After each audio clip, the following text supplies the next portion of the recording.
Hello, everybody, and welcome to the Savepoint Report, Episode 8. My name's Eric, and I'm joined by Eli, Hello. and I'm joined by Fox. Hello. And we've got a loaded docket today. We're going to be talking about the Star Amen. Fox reveal, some gaming Shadow rumors and reveal. news. I'm sorry?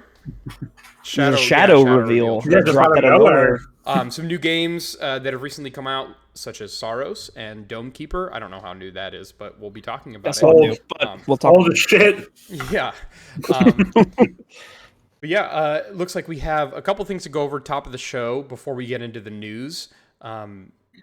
Eli, can you guide us through those special topics? Sure. So first off, excuse me, Fox, what were you saying? No, I keep going. Oh, okay. Off to a Interesting. wonderful start. Was that just like a This is what tick? people are tuning in for.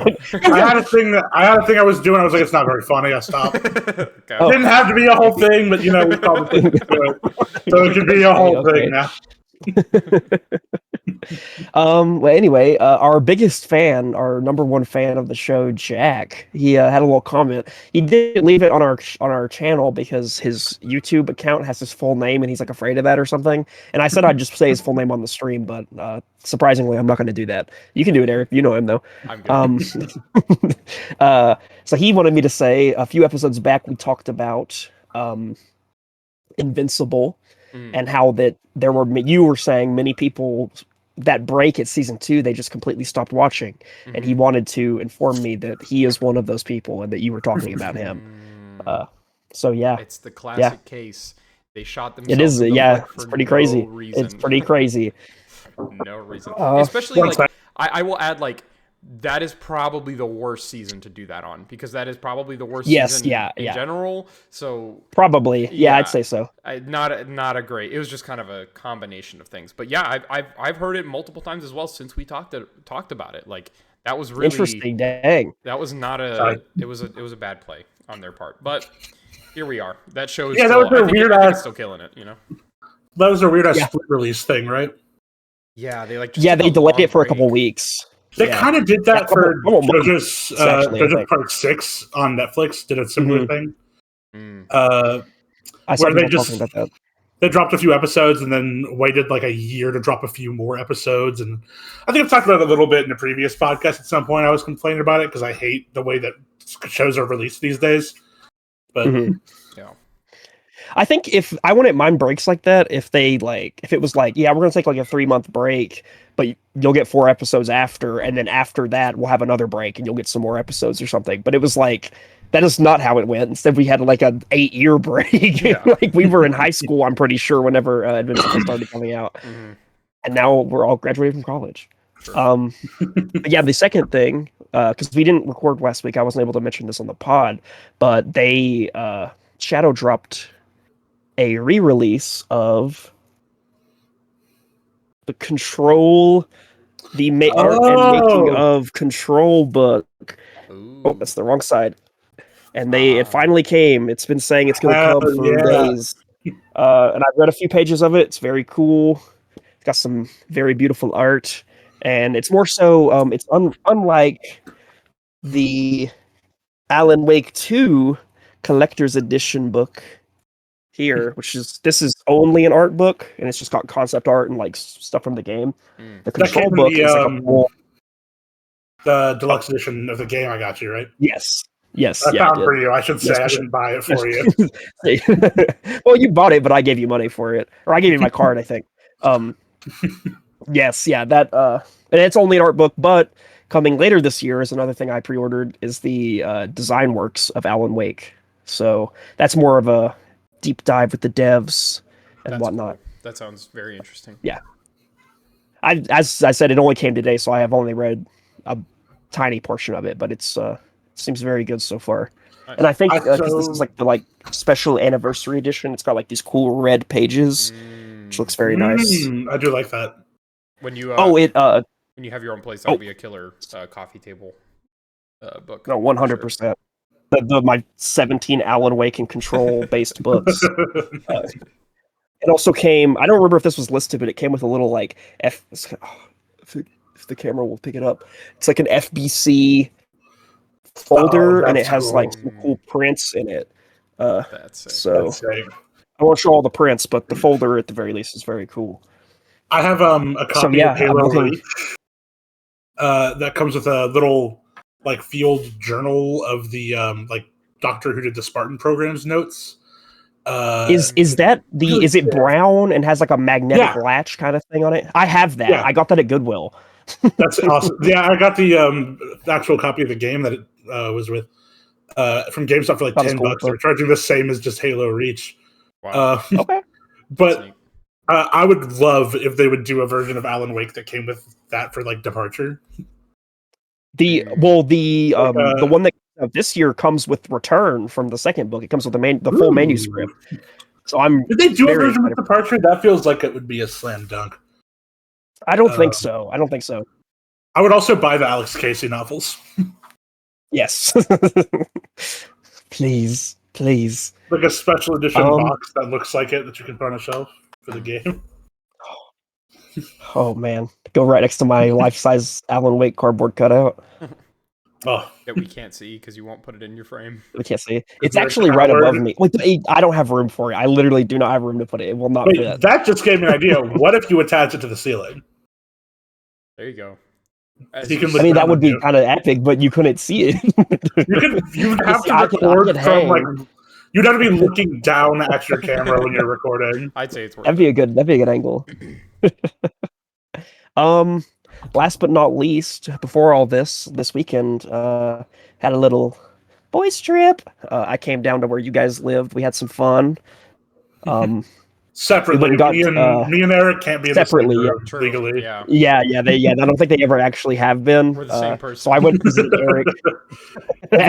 Just run fast, really fast back and forth. We went to a little place called Jack's Deli. They serve giant baked potatoes. Jason's Deli. Sorry, I'm thinking our number one fan has a deli. Hey, our number one fan loves to eat. Someone didn't pull up and enjoy delicious giant baked potatoes with us. Or free soft serve ice cream. Or free soft serve ice cream, which I think we all ate like 3 or 4 cones of free ice cream. How do you not? How could you not? Exactly. Good point. And then I had some more fun, exciting times with Eric, but that was more personal and intimate. So I don't know. We played. You and me, we played a little Magic the Gathering. Yeah, we played a little Magic. Nice. How was the loaded baked potato? Like scale of 1 to delicious. I've been there twice with Fox. I've gotten their barbecue one, and then this time I got the chicken bacon ranch one. I think the barbecue one's better, but the chicken bacon ranch is also very good. Yeah, I've kind of soured on chicken bacon ranch. I think there's something about it. Interesting. You have to do it right. I think oftentimes it just has like a weird, almost like indistinct taste. Maybe it's just like the idea of warm ranch is not like. I can see that. I tend to go for a buffalo chicken. For sure. So I threw some Cholula on my potato. I got the same one, the chicken. True. Yeah, they had a little shot. I elevated it. It's a strong potato. It's solid. And they are fucking huge. He's not kidding about how large they are. It's kind of unbelievable. Literally, yeah. I've never seen potatoes this large. I've had people they're like, I think they fuse 2 potatoes together. I'm like, how would they do that? It's one connected potato. How would that possibly work? Hey man, you never know. They have the potato welder in the back going 24/7. Stealing my joke. He's stealing my joke, bro. That was not your fucking joke, Doug. It literally was. Okay, before things get too hostile, I hate you. Let's go ahead and move podcast on to over. Our first news story of the week. This is pretty breaking. Within the last 2 hours. Yeah, an hour ago. A couple hours ago, Nintendo revealed their reveal of Star Fox, which is going to be a remake of Star Fox 64. I think the 4th remake of Star Fox. Yes, I didn't know that. I didn't know what it was. Yeah, that's crazy. Yeah. Yeah. What are your initial thoughts on this, Eli? I think it looks sick. I mean, of course I wish this was like a new I would prefer it to be just a new Star Fox adventure, but Yeah. I think it looks really good. The characters look a little strange. Yeah. Real quick, when you say that, do you mean a new Star Fox Adventure or a new Star Fox Adventure? Oh, did he die? He might have died. He's dying. He's dying. Ooh. Oh. Is Elon Musk going to reconnect Elon? I don't think I think Elon means like a new Star Fox story, but maybe not. I think that's what he means, but I feel like I got to clarify. Yeah. That's what I meant in that instance, but I do mean both. And I do think, and not to get ahead, but I think they maybe partially were trying to tease that there's another Star Fox Adventure coming, as per the leaks. They like kind of showed Star Fox Adventure, which I thought like for like no reason almost. Yeah. Interesting. This looks pretty stunning. I'm not gonna lie. Yeah, I think very good. It Yes, looks great. The HUD. I didn't think the characters looked bad when it was showing them in the cockpits. Seeing them on the HUD, it's not great. I think the characters sort of like look awful. The green lighting coming from below is like that is not a good look. Like I think it's so weird to have just like revitalized Star Fox as a character. In the Mario Galaxy movie and have him looking incredible, like great. He looked great in that movie. I haven't seen it, but just from the clips and stuff, his design was awesome. And then they go to this, and it looks like I don't even know. I mean, they mentioned they wanted realistic-looking animals, which is kind of like the box art for the first game. Like they had like those weird. Like, well, those were more like puppets, weren't they? they look more like puppets. This is like. The more I look at it, the worse it gets. This looks like Nintendo hired this man. Yeah. I was agreeing. The more I watched the direct, the more it kind of grew on me, and like the more pictures I've seen of it, I'm like, okay, it's not as bad as I think. I don't know. I kind of had like a bell curve of me not liking it and then me liking it. I think some characters look worse than others for sure. I think Toad looks awful. I think Fox looks awful. I think Falco looks awful. I think when I see Peppy on screen, I'm kind of like, okay, maybe this isn't terrible. And I see one of the other ones, I'm like, Peppy? oh, it's kind of bad. Peppy's the hair. Yeah. Okay. Yeah. Well, he looks fine. It's because Peppy doesn't look crazy realistic. He doesn't like it's because rabbits don't look like that. Yeah, exactly. But the other ones, like frogs, look like that, and foxes and birds look like that. Yeah. I don't like Slippy and Falco. Fox is kind of like it changes shot to shot, honestly, and then Peppy is pretty good. Yeah. I like Peppy. I think this is really funny because I think literally like last week I saw a tweet where someone was like one of those rage or engagement bait Twitter accounts was like, man, they should just remake Star Fox 64 with new graphics. And someone's like, you fucking idiot. They've already done that like 3 times already. You think they do it again?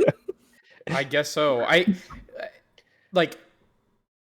think, you know, with the strategy with a remake like this, because like I think we kind of know they're gearing up for something else Star Fox related. At least that's what I think. Yeah. So it's like it makes sense that every time, though. Yeah, that's true. That's true. But also having him like feature in a Mario like huge blockbuster movie, I think it is. You know, it gives more credence to the idea that they might be gearing up for like a new entry. But I just think. Like part of the purpose of that would be to redesign the character, right? The characters and get people used to the new look for a new remake. And I think this is going to be a ugly Sonic situation where they're going to see that people do not like these designs. They're not going to change it for this game, but I think if they do make a new Star Fox, they are not going to look like this. I don't think they'll keep this going forward. Yeah. In a perfect world for me, they would be puppets. I mean, that would be sick. That would be sick. That'd be very cool. But I don't see that being the world we live in. Yeah. I might play this one. I've tried to get into Star Fox before, and I sort of bounced off it a little bit. Really, I only tried the like 3DS one. And for some the reason, 3DS remake of 64. Yeah, maybe this remake of 64 will be the one.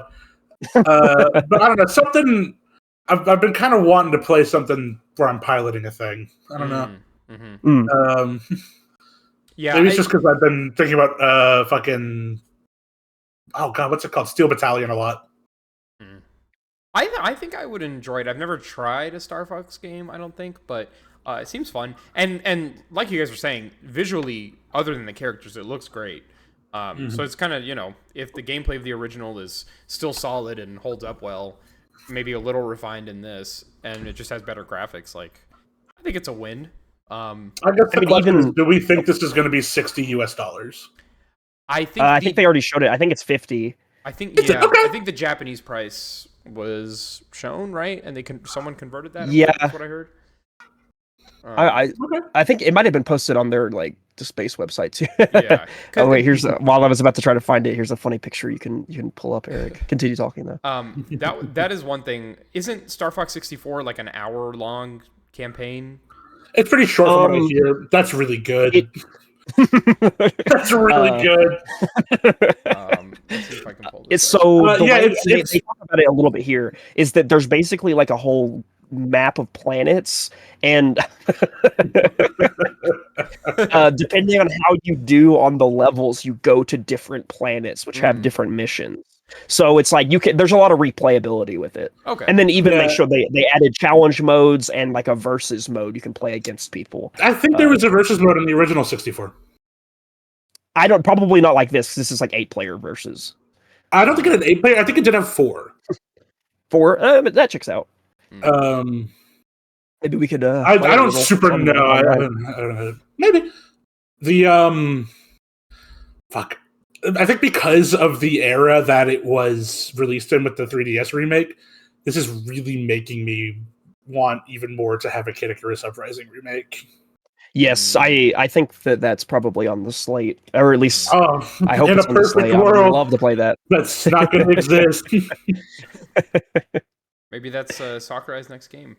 God, I want it so bad. Give me Uprising with the mouse controls. If you could in this video skip ahead a bit to when they show the game chat, the features of game chat. I did see that. I saw that. Yeah, so you can have a full face VTuber rig game so chat. Cursed. So funny. It is so cursed. And if you want to show the pictures, the article I sent, you can also, beyond just having the rig, you can apply their features to your face individually, and it's really cursed. I don't have an account to access this article you linked to me. Oh, sorry, I linked you I linked you a one you can't access. I wonder if someone will just use this as a VTuber setup. Just stream this Twitch. Oh, 100%. I mean, it works pretty well. Too bad the designs are awful and ugly as sin. But at least it's funny. I keep flipping on the actual Fox design. I don't know. It's every time I see it, I feel different about it. No, I agree. Y'all are crazy. I don't see it. I posted a fixed link. There you go. Okay. Flippy, I feel a pretty solid hate. I'd kill him. Really, I think Slippy's my favorite. Oh, see, there they were. Yeah, were they putting? Bro, what is this? Were they putting Adventure on GameCube? The GameCube instead? I hope. They didn't say that they were, but I hope they was. That not what that just was? No, they were just like, Star Fox also has one on Different Adventures and is in Smash. And that's a bummer. Yeah. So weird. They also at the end, which is what kind of makes me think this might be a setup for a new game, is that they show the intro prologue, which is a new thing that shows what's Fox's dad's name? James? Jacob McLeod. James, that's it, yeah. Yeah, it's they show him in glasses. Here, I'll pull it up here. I like these designs for some reason work better. Pig. Yeah, the pig looks good. Maybe it's the lighting they're more cartoony. I think this is because they're more cartoony to an extent. Yeah. Yeah. There's Pigma. I like it. I like these guys. These aren't as bad. Did they show Wolf?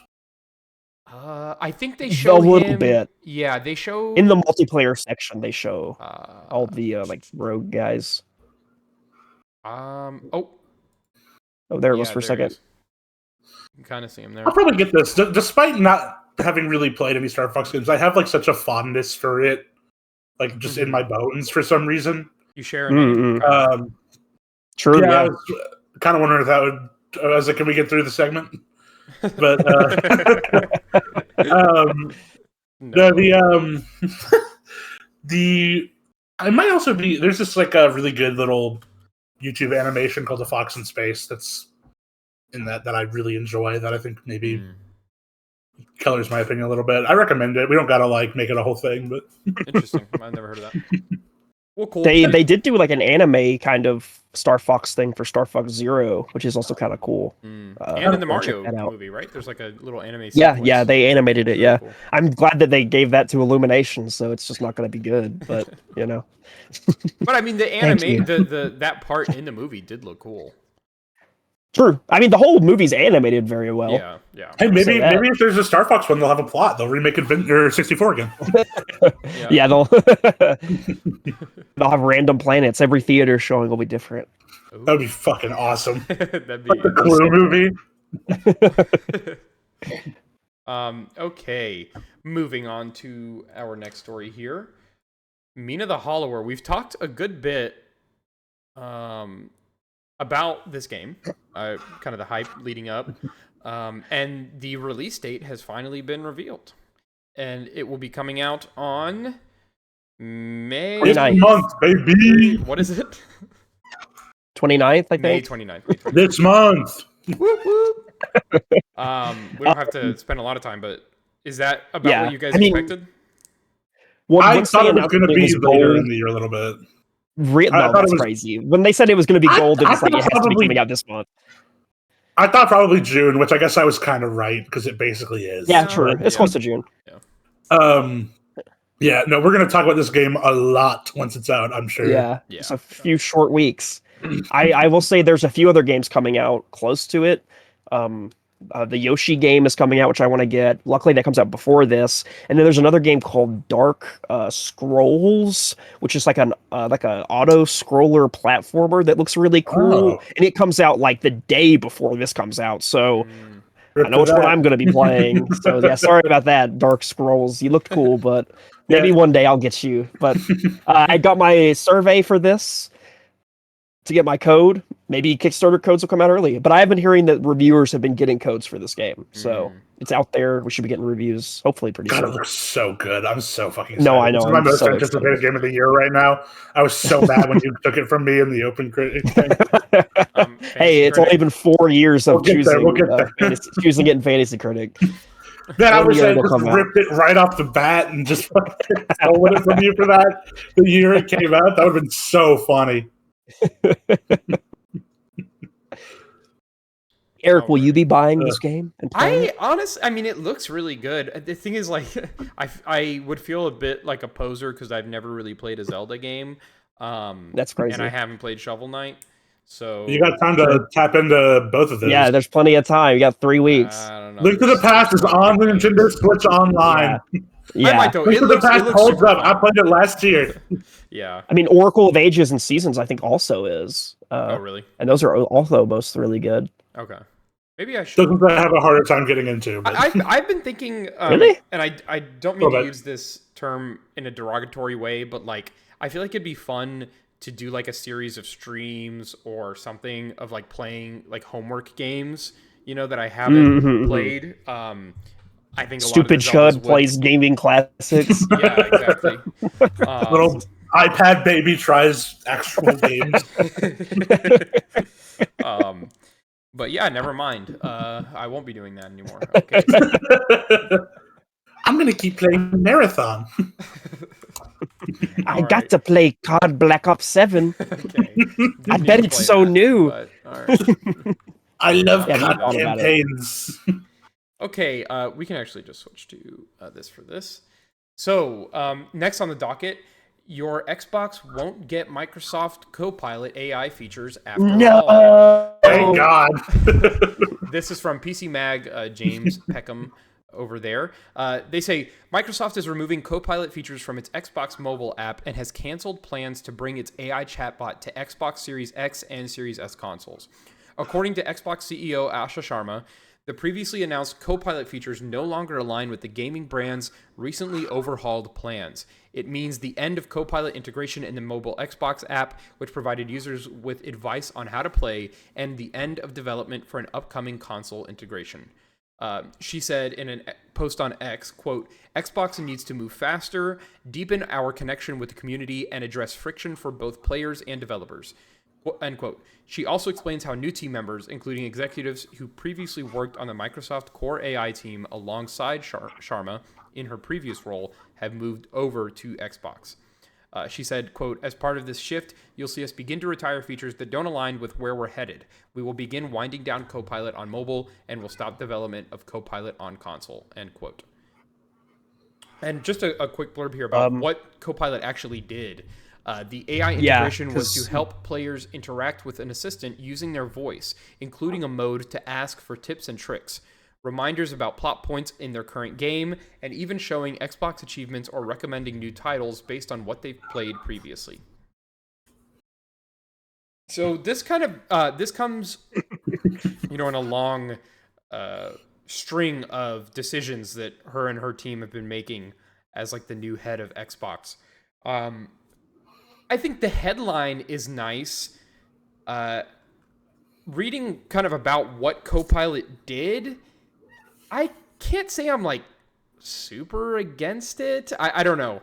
That's just my initial read. I haven't read into the depth of these features and kind of how you interact with them in the game.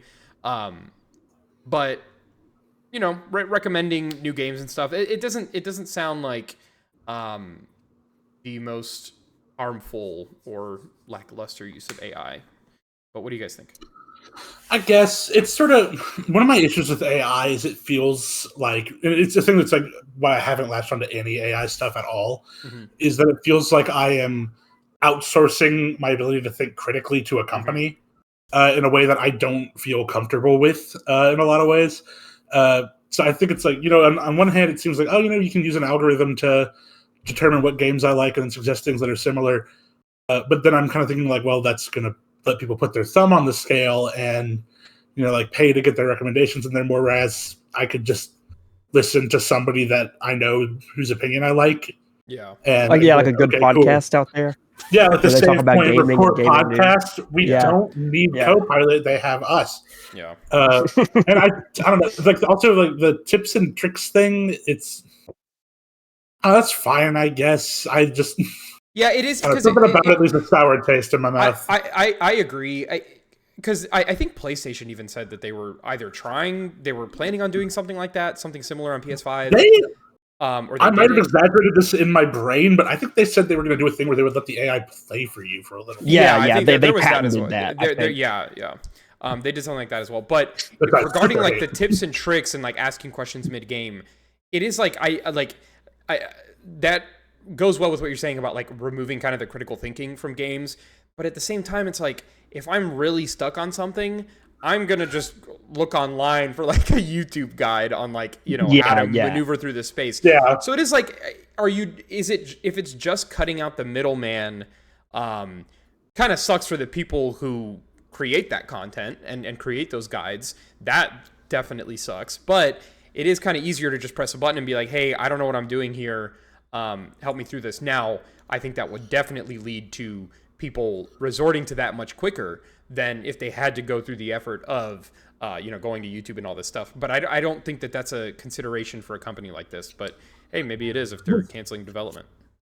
It might be Unkslop, I guess, in my brain. But I feel like there's something I hold kind of sacred about like digging through the internet to try to find guides that work for you. Like I have very fond memories of when I was a dumb, stupid chudlet.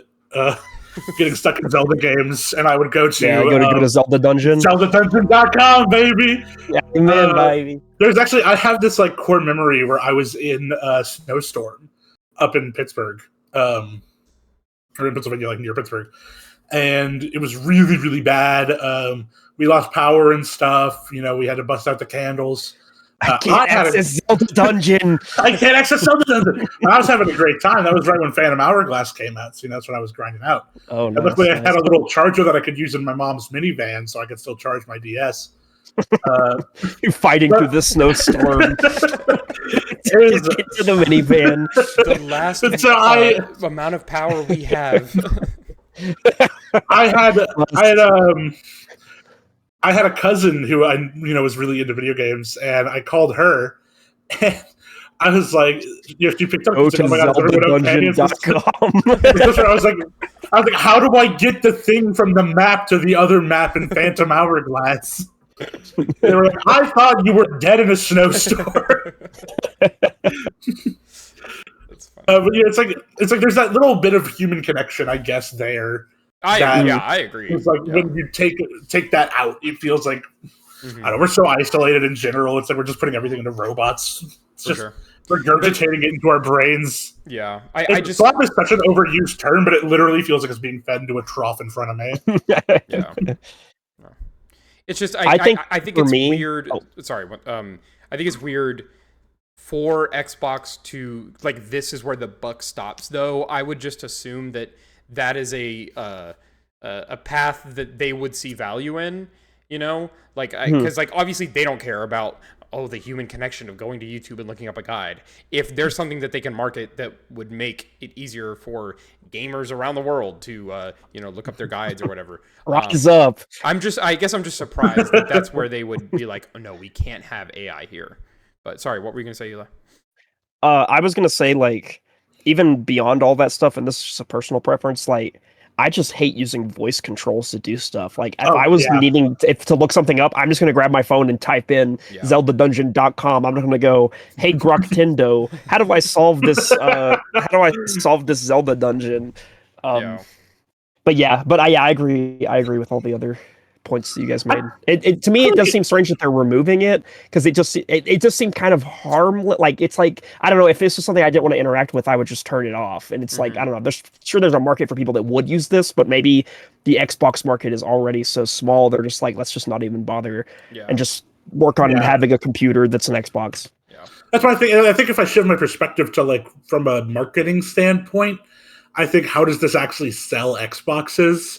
And it doesn't really. So it's like, are we really wanting to put this much like money and effort? Because AI is like a really expensive venture to get into. Yeah. So it's like, do we really want to keep funneling funds and effort into this, or would we rather, it seems like they're really trying to get in there, be like, what do people want? How do we improve the product that we are giving to win back goodwill that we have lost over time? Which is what I think she has been doing a lot as a CEO. I think she's been making a lot of decisions that people like feel good about. Like they're starting to feel like she's making choices. It's like I had a soft spot for Phil Spencer a little bit, not as like a company man, but as a person. Like I liked seeing him on E3 or whatever.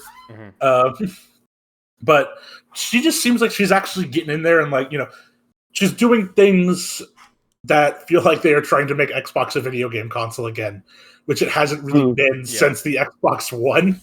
As weirdly prophetic as it is when you look back, because it's like, you think about all the things people were mad about with the Xbox One. They're like, it's always online. It has to have the Kinect that's always listening to you no matter what. Now it's like, we all got Google Homes, baby. Yeah. Google Homes, Alexas, all that shit. Yeah. No, I'm glad you brought that up because I did want to touch on that. This like, especially online, this kind of like praise of her as a CEO and like people kind of coming around to her. I think she knows the affinity that people had for Phil Spencer, and I think she's trying to emulate that. I am glad that she's kind of doing so, like almost like letting the work speak for itself in a way, and letting these decisions kind of be the thing that buys her that goodwill instead of just, I'm a gamer just like you, which Phil would do a lot, which did make him more, personable and relatable. But at the end of the day, Phil was also the person in charge during the entire downfall of Xbox, so it's like, sure, you're a cool gamer just like the rest of us, but also you ran the brand into the ground. So I guess it is nice to see leadership that is, positioning the company better, mainly just so that these people can keep their jobs. It's extremely possible. It's extremely possible that she comes out in the Xbox Summer Showcase and the jeans and the blazer with the gamer t-shirt under it. It's like, hey guys, I'm out here playing video games on my Xbox One.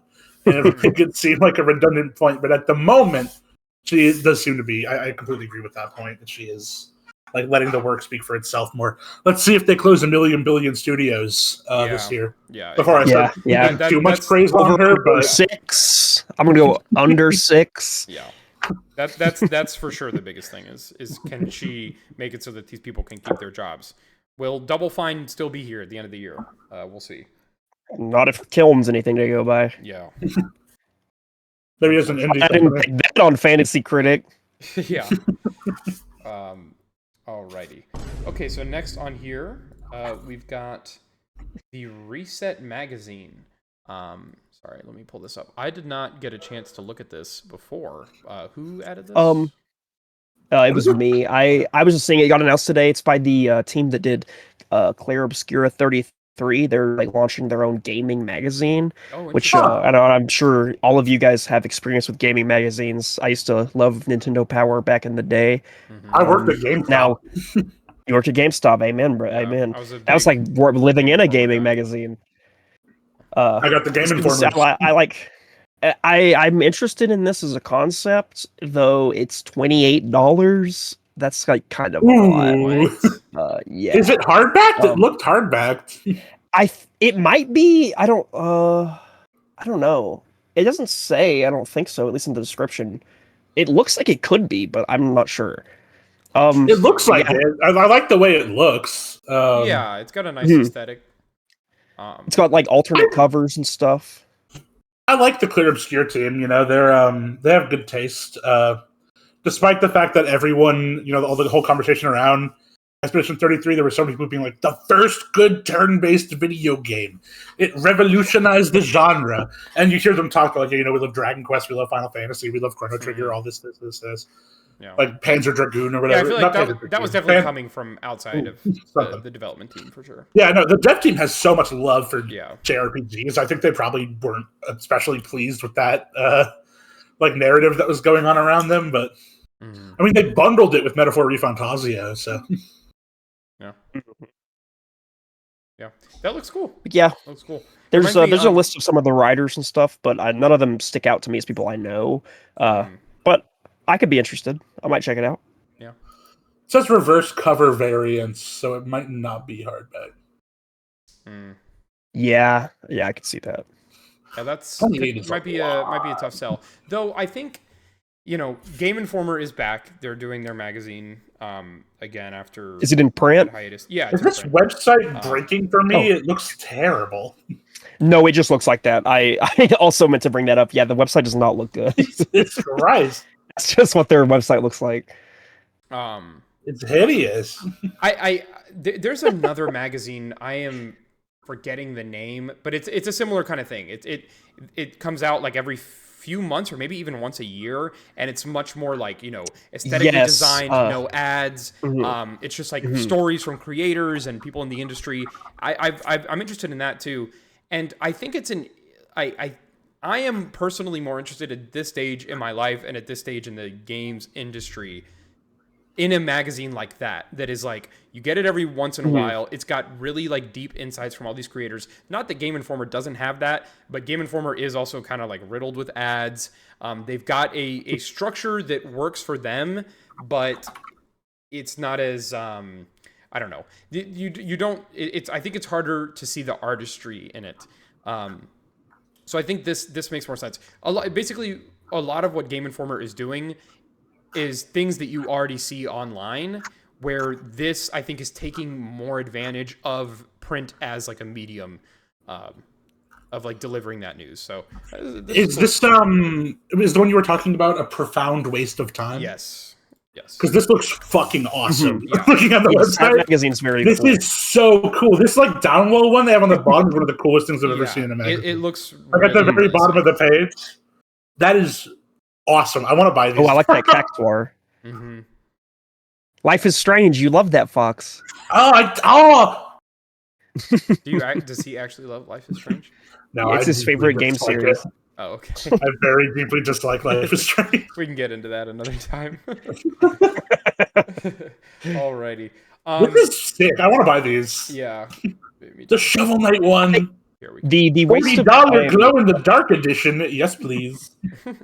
at the very least, is more appealing to me. I think it like looks visually more appealing, but then to be fair, we can see more of it. The what is it called? Reset. Yeah. I like the aesthetic, but it feels, I don't know. It feels like not very gaming-y. Yeah, you know, it looks like Marathon. It does look like kind Marathon. of. There is a design language that I actually worked on, like when I was in like my capstone project in my computer science course. Like I worked with a guy that he was very into like fonts and stuff, and it is very much like that. And he was like kind of singing the praises of that style, and I like it, but it, like you're saying, it's not really conveying like gaming, and I think it's a little bit, I think it's a bit much, you know. I do think the more I'm reading, like 200 pages in full color, Jesus, I think I can understand where that price tag is coming from. Yeah, it's pretty meaty. That's impressive. Looking at the store page for a Found Waste of Time, like if I were to buy one of these, I think that it is likely going to be a similar printing style rather than being hardcover. Like it'll be like one of these that I just put in the dock, which I do think looks good. That actually, I'm kind of coming around on it. I don't know if I'll pay that price, but it's sort of getting to that space for me where I'm like, it is worth this. It's just I'm not going to pay that. Yeah. Alrighty. Moving on. I can't remember, Fox. I think we may have touched on this last week, but I sent it in the Discord, but I don't think we actually talked about it. Okay, so that's what it was. Rumors of Injustice 3. We've had rumors the past few years that this is the next game from NetherRealm, but there was recently, I believe, someone who recently left the company had on their resume that they had worked on Injustice 3. So that's a similar way that like the other rumors / leaks have come out about this game. It's like, you know, voice actors saying that they've worked on it and things like that. And so, yeah, this is another one of those, but a more recent development. Ed Boon was recently speaking with Collider. This is an article from Wesley Yinpool at IGN. And in the interview with Collider, Ed Boon, the creator, progenitor of Mortal Kombat, and he's kind of been shepherding the studio. Progenitor? Wow. Big word. Okay, sorry, guys. He's the big man at the place. Big man Boon. Big man Boon. He said, "We are definitely pursuing another Mortal Kombat game, and we're definitely doing more as well. So there are a lot of parts on the stove, not just with games, though, with other forms of media and whatnot.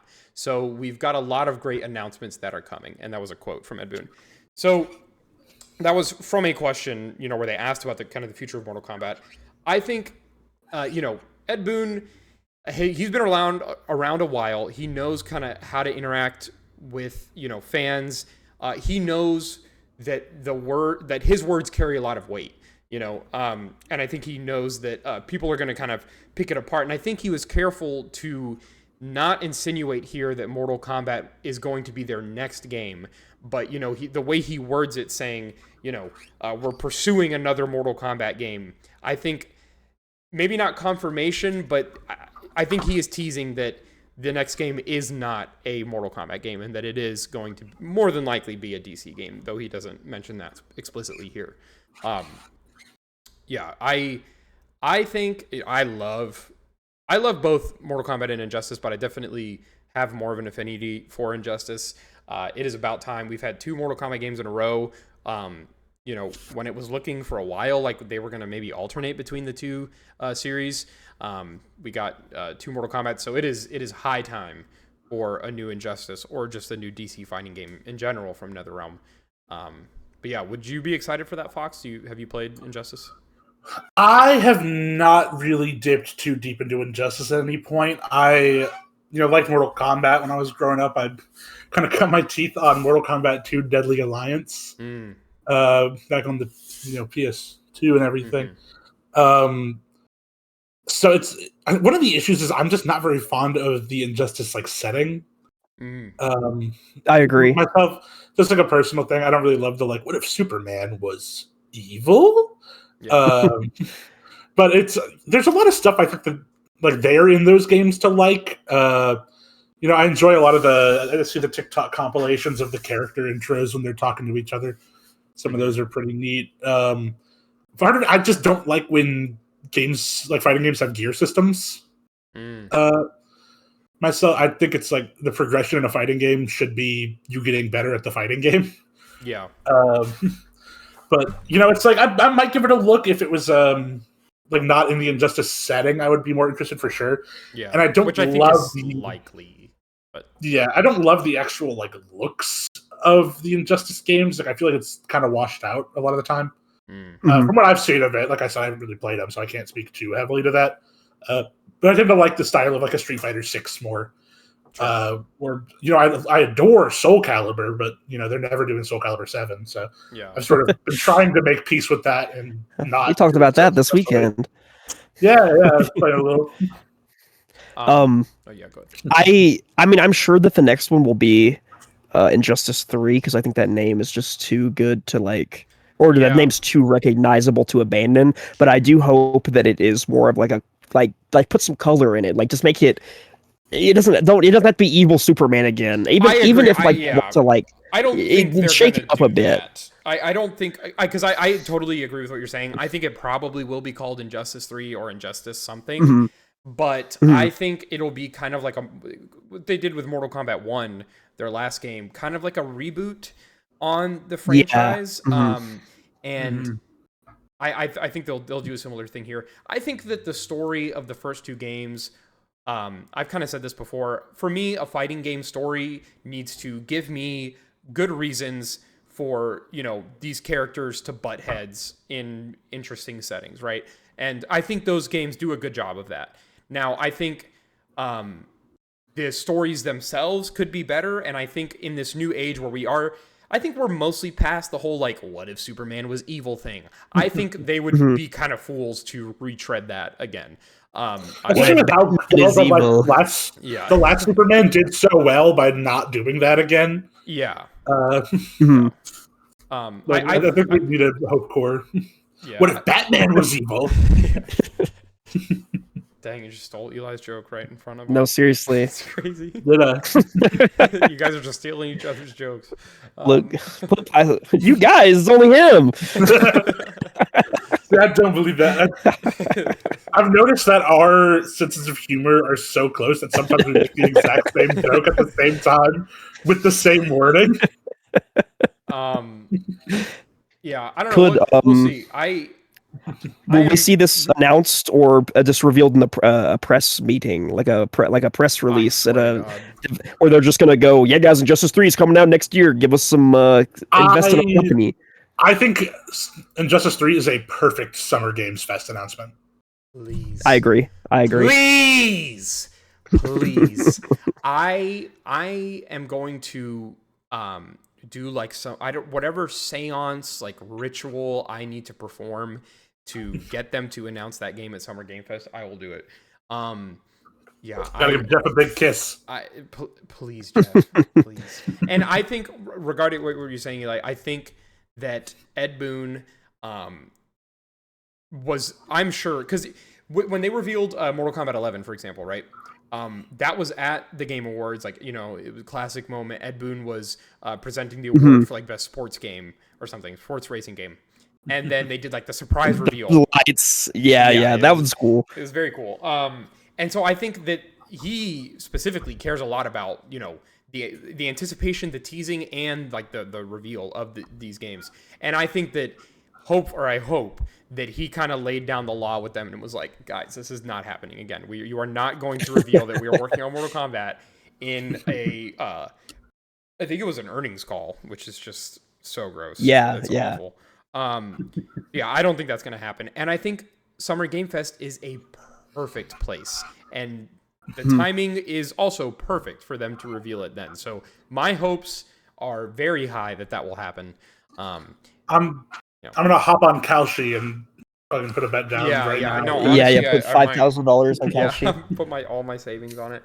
I mean, it would also be if it came out this year. I mean, it's not like there's 7 other superhero fighting games coming out or have already came out this year. So it's. I mean, we wouldn't be seeing any saturation. I could see an early 2027 release, but I just think a reveal is likely this summer. They're not going to reveal and then release around GTA 6. There's no way.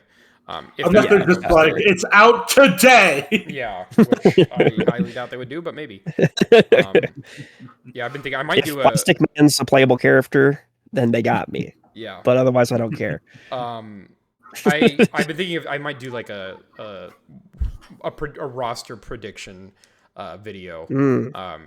Because I think where is Plastic Man going to be on that list? I think he's probably top of the list. Yeah, he's going to be in the game. He was in 2. He was a jukebox. Yeah, he's going to be in the game. I think characters. Mr. Terrific's going to be in the game. For sure, 100%.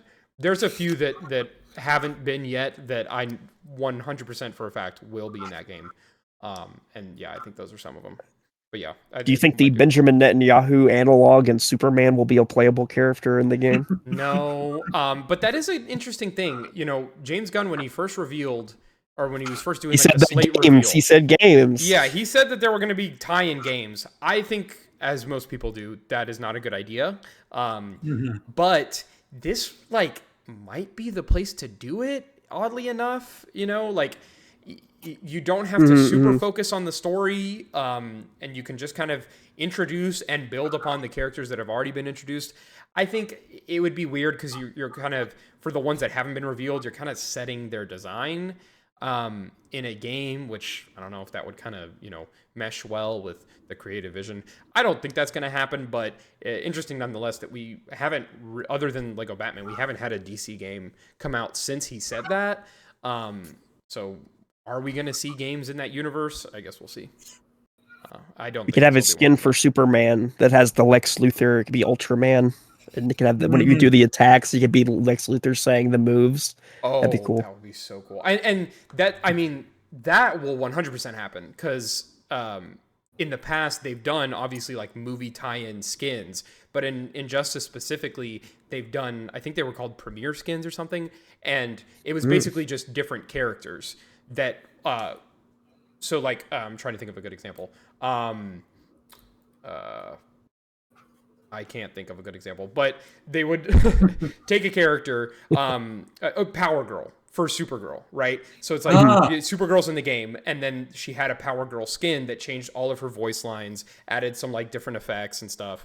So it's a way of introducing new characters that, have such a similar moveset, kind of like a Ghost Fighter, is that what they're called? Or Echo Fighter in Echo Fighter, Echo Fighter in Smash, but with the same moveset. So I think that they will definitely do that with DCU versions of the characters and other versions for sure. That's kind of a funny example to choose just because Power Girl is Supergirl, but I do understand what you mean. You know what I mean. I think Vixen was one for Cheetah. That was a really cool one. Yes, okay. That's cool. Yeah, they did a bunch of them. But yeah, hyped. I'm just hoping and praying that is what happens. But we'll see. Who knows? Speaking of Mortal Kombat, reviews dropped for the Mortal Kombat movie as well. Good segue. Thank you. Yep. Thank you. Just thought I'd skip ahead there a little bit. We talked a little bit about it. Sure. Yeah. It is currently sitting at. Sorry, let me get that pulled up. Currently sitting at a 74 on Rotten Tomatoes. It was higher when I saw it earlier. Interesting. Yeah. That's higher than I thought it would be. But yeah, I don't. How many critic reviews is that? I can't tell. 78. So that's 78. Okay. That's probably it's going to stay around there. I think. That's cool. Maybe the effects don't look as bad as the trailer. I have heard that's one of the complaints though. That the effects never mind. But I mean, I don't know. I haven't seen it. There's a not insignificant chance that my father will just be like, "Hey, do you want to go see this?" And I'll be like, "Okay." So I might come back with a review for you guys. Okay. Nice. That would be great. On the Fox on the scene. Yeah, this is tempted me more to watch it on streaming at least. I'm not going to go to the theater to watch this though. If I were to watch this on streaming, it would be because I sat down and I said, "Hey, do you want to watch all the Mortal Kombat movies?" Exactly. Yeah, I would. Yeah. That would be fun.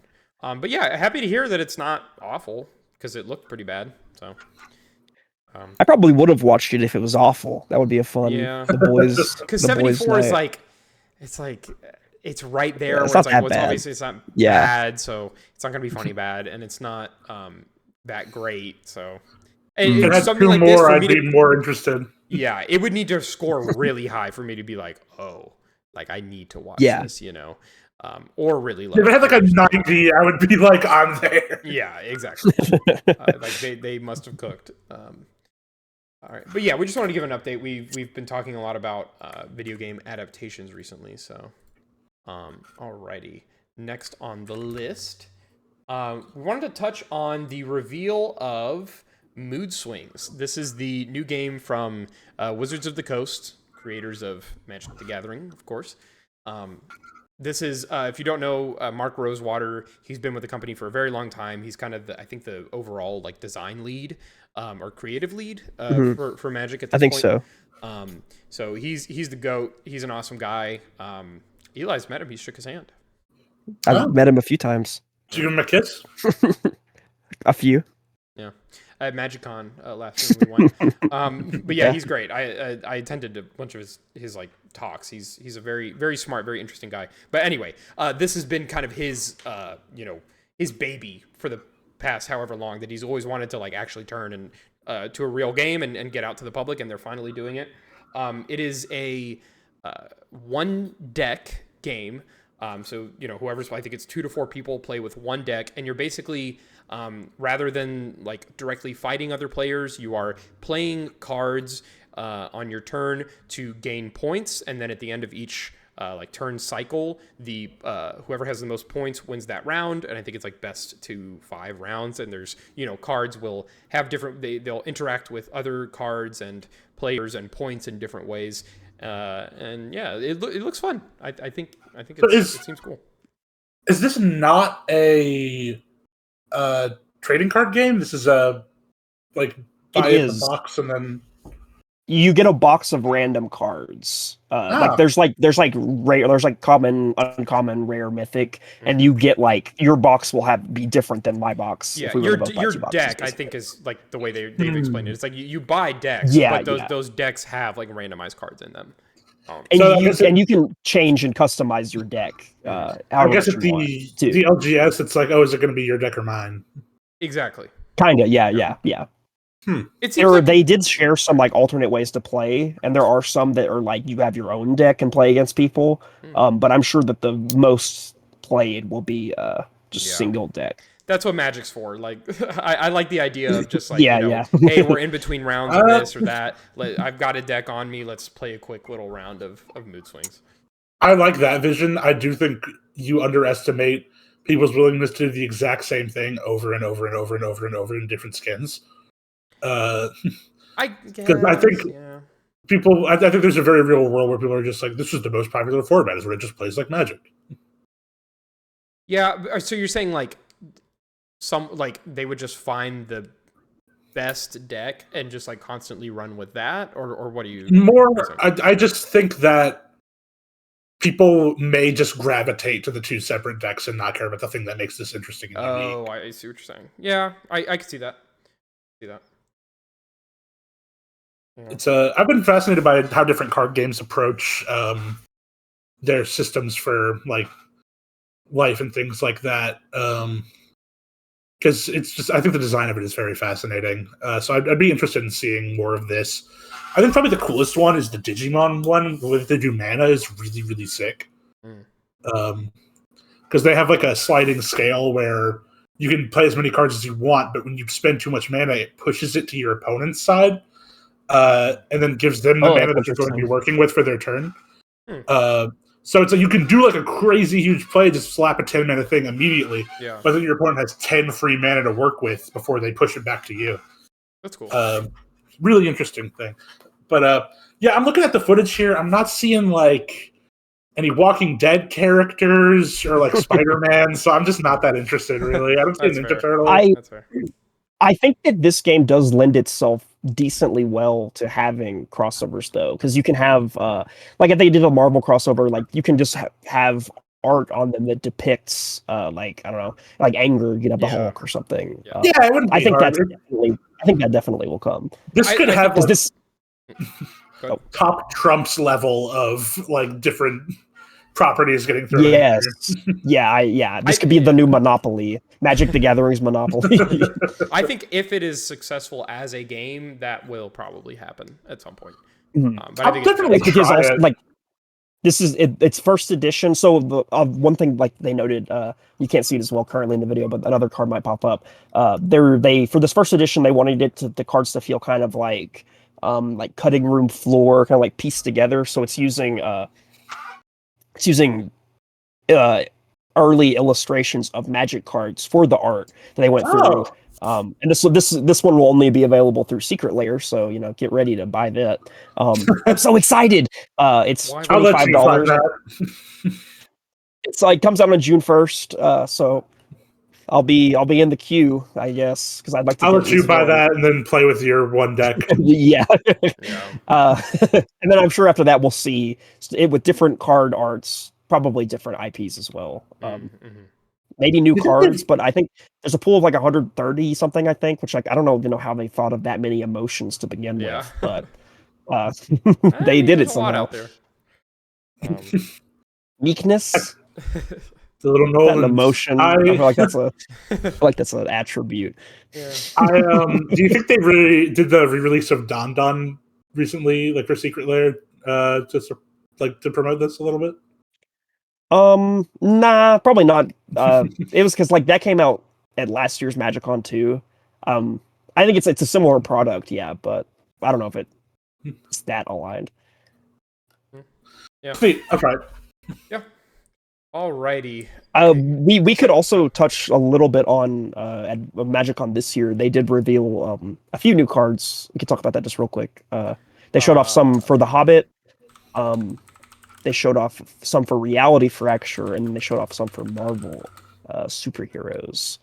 I think I'm really excited for Reality Fracture. They finally revealed that the big thing with the packs is that they're going to be two legends in each pack, one from like the main universe, and then the other one from the Echoverse, which is the universe Jace made to like be perfect or whatever. His fucked up evil hamburger helper version. Yeah. He's like, I gotta make everyone cool and epic. But I'm excited for The Hobbit. I've read the book. It's making me want to reread it because a lot of these cards I'm seeing and I'm like, I know what that is. I think this is probably my favorite card. Actually, you skipped right to it, Eric. Because in the book, they're like going to eat the hobbits or something, and then Gandalf comes to save them and exposes them to sunlight, which turns them to stone. And you can see and hear you can sack creatures to gain life equal to their power, which is similar to sacking a food. And then whenever they die or get hit by sun, they return as an artifact, as if they were turned to stone. I think that's some really cool design there. I mean, I'm excited for this Hobbit set. I can't wait for the Secret Lair that's just screenshots from the Hobbit films. Yes, those films are so good. No, I did reread the book a couple years back, pretty recently though. It's a fun reread. I recommend it. It's really good. It is a good book. Yeah. The Smaug card is really nice. I like it a lot. I love that treatment. I do have a bit of a annoyance of cards that I have to Google on my phone when I'm playing. Yeah, it's not like but it looks so simple enough, but I mean, there's only one person probably that's going to get that, so it's not a huge deal. I hadn't seen anyone point this out because this is a very niche thing, but Fox has been there. I don't think Eric has. There's a little thing in Pigeon Forge, Tennessee called Magi Quest, and that dragon is very reminiscent of the dragon in Magi Quest. Well, the dragon in Magi Quest is very reminiscent of Smaug. Yeah. Well, I mean specifically that art is. I could see that. I really like the new One Ring card. Magi Quest was amazing. Yeah. I've done Magic Quest. I did it at Great Wolf Lodge. Great Wolf Lodge. Yeah. They had a standalone one in Myrtle Beach that closed. I miss it. Yeah. Constantly. Do we want to talk about the controversial One Ring? We can talk about the Darren Frazier's. That's here? Yep. Ooh, boy. Yeah, very clearly just unforgivable. lifted. I from like doing more research because it's like Dan Frazier did this art and people looked at it and they were like, "Wait a minute, that's crazy. This is literally exactly lifted from the other One Ring card."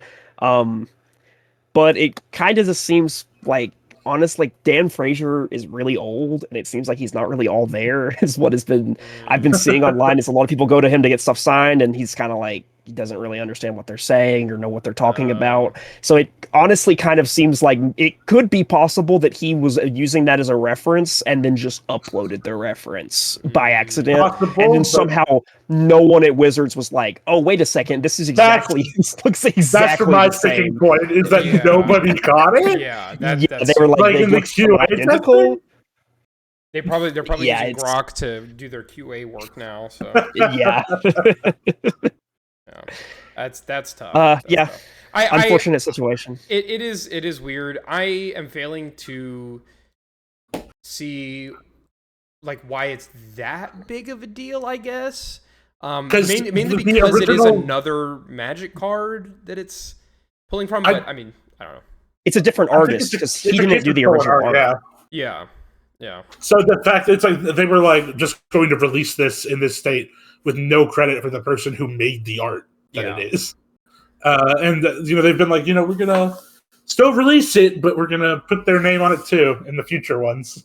So I guess if you can get one of the epic plagiarism ones, it could go for. Well, I think it's not that they're gonna in future ones. They're going to the digital version will have their name on it. Because I'm sure these are already all printed and packed up, and it would cost an ungodly amount of money to have to go and rip every single box topper and find which ones have the One Ring. Which is also kind of funny. New artists. Yeah, it's like some whiteout on it. But it is funny that this isn't just like obviously I don't think they would have this be the only box topper. But like the other two box topper, it's like Tom Bombadil, who's like a 10-cent card, and then the other one, I don't know how much the other one is because he's a decently popular commander, but he's nowhere near the cost of a One Ring. So like maybe one of the most gamblified box toppers ever. It is a small indie company, so they make mistakes, they slip through the cracks. But yeah, they also showed Reality Fracture. They had been kind of building. I'm really excited for Reality Fracture. Yeah, they've been building this up, or at least Mark was when we were in Atlanta last year for MagicCon. Just really talking it up in terms of like, it's going to be doing things that no set has ever done, that they've been wanting to do for a while, that they never thought was possible, and that kind of amounted to the idea that there will be in each pack there will be a pair of legendary creatures / planeswalkers that are like mirrored versions of their typical like role and color or whatever. Not just planeswalkers, it's just legendary creatures in general. Yeah, that's what I said. Creatures and planeswalkers. Sorry, excuse me. Yeah. I think they said there's like 20 something of them. That sounds about right. Yeah. And that's cool, but I don't know. I think I need to kind of just wait and see more because when they just with the amount of hype behind it, I was expecting something a little bit more innovative. Yeah, I think Mark Rosewater talked it up a little too much. Like he was acting as if it was going to be some reinvention of the formula of opening packs, and it's like, yeah, it's cool that you get two of this like two thematic cards. But even like set boosters did that for years. Like you could open set boosters that had like multiple built packs. Yeah. Is this going to be a like storyline or block type thing, or is it just this one set? They haven't said yet. Yeah. That's another thing. I really hope it's not just the one set. I hope we get a few sets in this like reality. I've sort of been hesitant to get too invested in it until I find that out.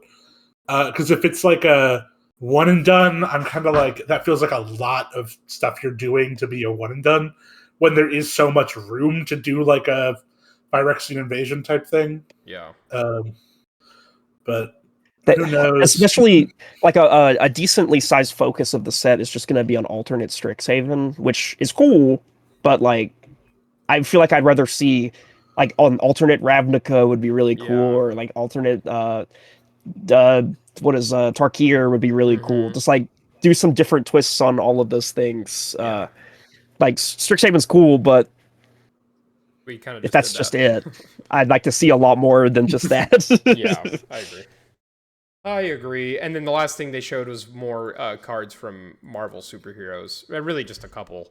Some Yeah, Vision just two. cards. Yeah, it was like a really funny pun where they were like, let's show the Vision of the set, and then they just showed two Vision cards and had the actor come out and show the Mind Stone, which Mind Stone is white, which like I feel like that's so strange because white, like why is it not blue? That like removed from mechanics. Like blue is more of a mind color. I don't know. Yeah, I think it's just because it's yellow. Yeah. Two cool cards, definitely but I'm not. Yeah, well, yeah, 100%. That's what it is. It is kind of weird to me that the Thanos art doesn't have the Mind Stone and the what was the last one in the Spider-Man The set? Soul Stone. The Soul Stone. Like I would think it is interesting. That, they would be building up until he has all of them, but I think they might just be doing whenever they finally release Thanos, they'll probably just have that same art but with all of the stones on it. That would be I think really that's cool. probably what they'll do. Probably. Yeah. But yeah, I'm excited for the set. I think it'll be cool. Mm-hmm.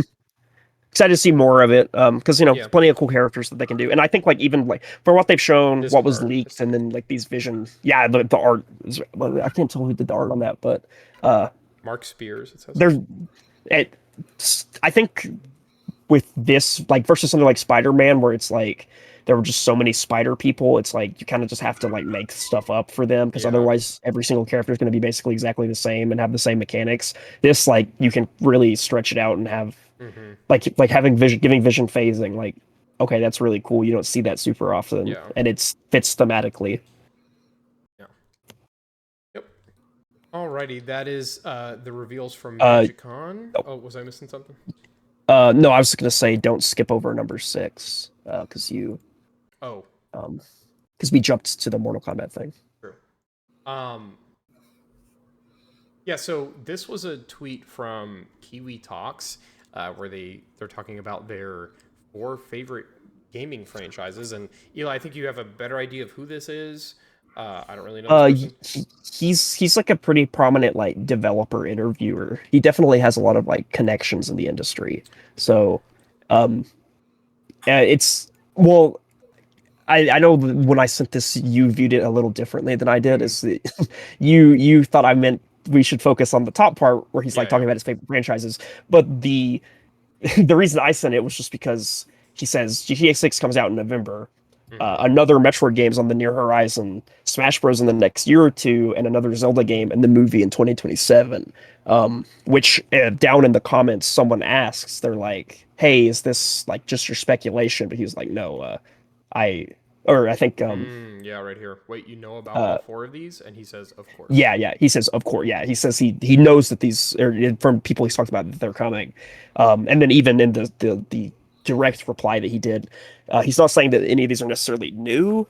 So I don't know. I think that might mean that we might be seeing a Switch 2 edition of Smash Ultimate with like more characters or something. That also could be a little ass covering. I accidentally broke an NDA type thing. True. I don't know how much NDA he would have. Yeah, that would be. I mean, Nintendo would come for him. Like, he wouldn't exist anymore. Hang and quarter him. Yeah. Of these, I am probably most interested in Metroid because I feel like the next Metroid we get is probably going to be another 2D one, and Dread was super fucking good. Dread was so successful and critically acclaimed. It was quite good. So I would love a Dread 2 or whatever they do. Yeah, I definitely piqued my interest about Smash. I think you're right. I think even removed from this, I think it's much more likely that it is going to be a Switch 2 edition of Ultimate with new characters. And maybe some new features and stuff. Just because like I think Smash Run come back. Yeah, exactly. Something like Smash Run back, that would be sick. I just don't know that Sakurai. I think for the next main installment of Smash, right? In my head, you kind of need to pare down the roster again and maybe like reintroduce new, like, I don't know, new mechanics for existing characters. Maybe make it have a different art style. Because I think other than that, you are just kind of making Ultimate again, right? So I think it makes more sense to just say, hey, this is Ultimate. We've added, 10, 15 new characters, a bunch of new stages, a bunch of new features, stuff like that. And I think it's more likely that Sakurai would be involved with that than with reinventing it again. I could see kind of the new guard of whoever's leading Smash into the future kind of bringing their vision into what that franchise will be in like the coming generations. I think Sakurai's working on Smash until he dies. Yeah, Probably, but like he's old, bro. I don't see a paring down the roster really myself, because I think part of the appeal of Smash is just how wide the roster is. Yeah, because I don't think when they develop Smash, they really care that much about the competitive scene at all. Yeah. So I think they're just gonna be like, well, but we're fucking guys in it. We gotta we get the pedophiles. We have to cater to them. We need to listen to the pedophile. What are you guys talking? I'm lost. What are you guys talking about? I'm saying when the Smash competitive community. More guys. Gotcha. Okay. They don't care. I don't think they care about the competitive scenes. I don't think they care that much. Yeah, I don't think they care about it at all. We can make a hyper balanced, focused fighter. There's 30 more guys. Not even not from that angle. More so, like I just from the angle of I think it is not weird, but I don't know. I think it is kind of weird that like, okay, now whenever they make a new Smash game, it is going to have all of the characters from the previous one. They're all going to have the same moves, and they're going to do that 8 more times. You know, like I think at a certain point you do need to. He's giving it to me. I think until it stops making money, they're gonna do that. I guess. I think like if I would maybe agree with that sentiment more like early on. Like if you were like when they were like after they announced that everyone is here, I'd be like, no, there's no way they're ever doing this again. But then you see like Smash Ultimate is like the best-selling fighting game of all time, and then also just one of the best-selling games of all time. It's like not even close to other fighting games. It's like no one's gonna be like, yeah, we're not letting you put our character back in the greatest video game advertisement of all time. Yeah. Like I don't think that they're going to. No one's gonna object to that. I don't think. Yeah. Do you guys see a world where they add Melee to NSO? I think eventually. I think it'll come at some point. I think 64 will come first. Because that still hasn't came yet. But doesn't Nintendo like hate Melee or something? Don't people say that? They hate it. They hate the community, I think people were saying. The community, yeah. They blocked it from EVO, I think, a while back. And they started blocking Ultimate from EVO. Gotcha. I think. So they're just like, yeah, Nintendo hates Smash Bros. No, they hate you, probably bro. because all the grooming allegations came out. Yeah. They don't want to be associated with that at all. That's fair. We'll see. Okay, so now we can talk about some games we've been playing. So Eric, what have you been playing? Oh, thanks for asking. I have been playing a little game I like to call Saros. I am a huge fan of Returnal. So once this was announced, I was so happy to see that it is, pretty much just a follow-up to that game in all but name and story. It's been probably my most anticipated game of the year. And yeah, I feel like I could talk about this game for 3 hours, so I'm going to try to, keep this concise until at least I've beaten it. I think I think Saros is a very good game. I think it is an excellent action game. I think it is a mid to bad roguelike, though. I saw this complaint levied against Returnal quite a bit. That the roguelike features were some of the worst parts of that game.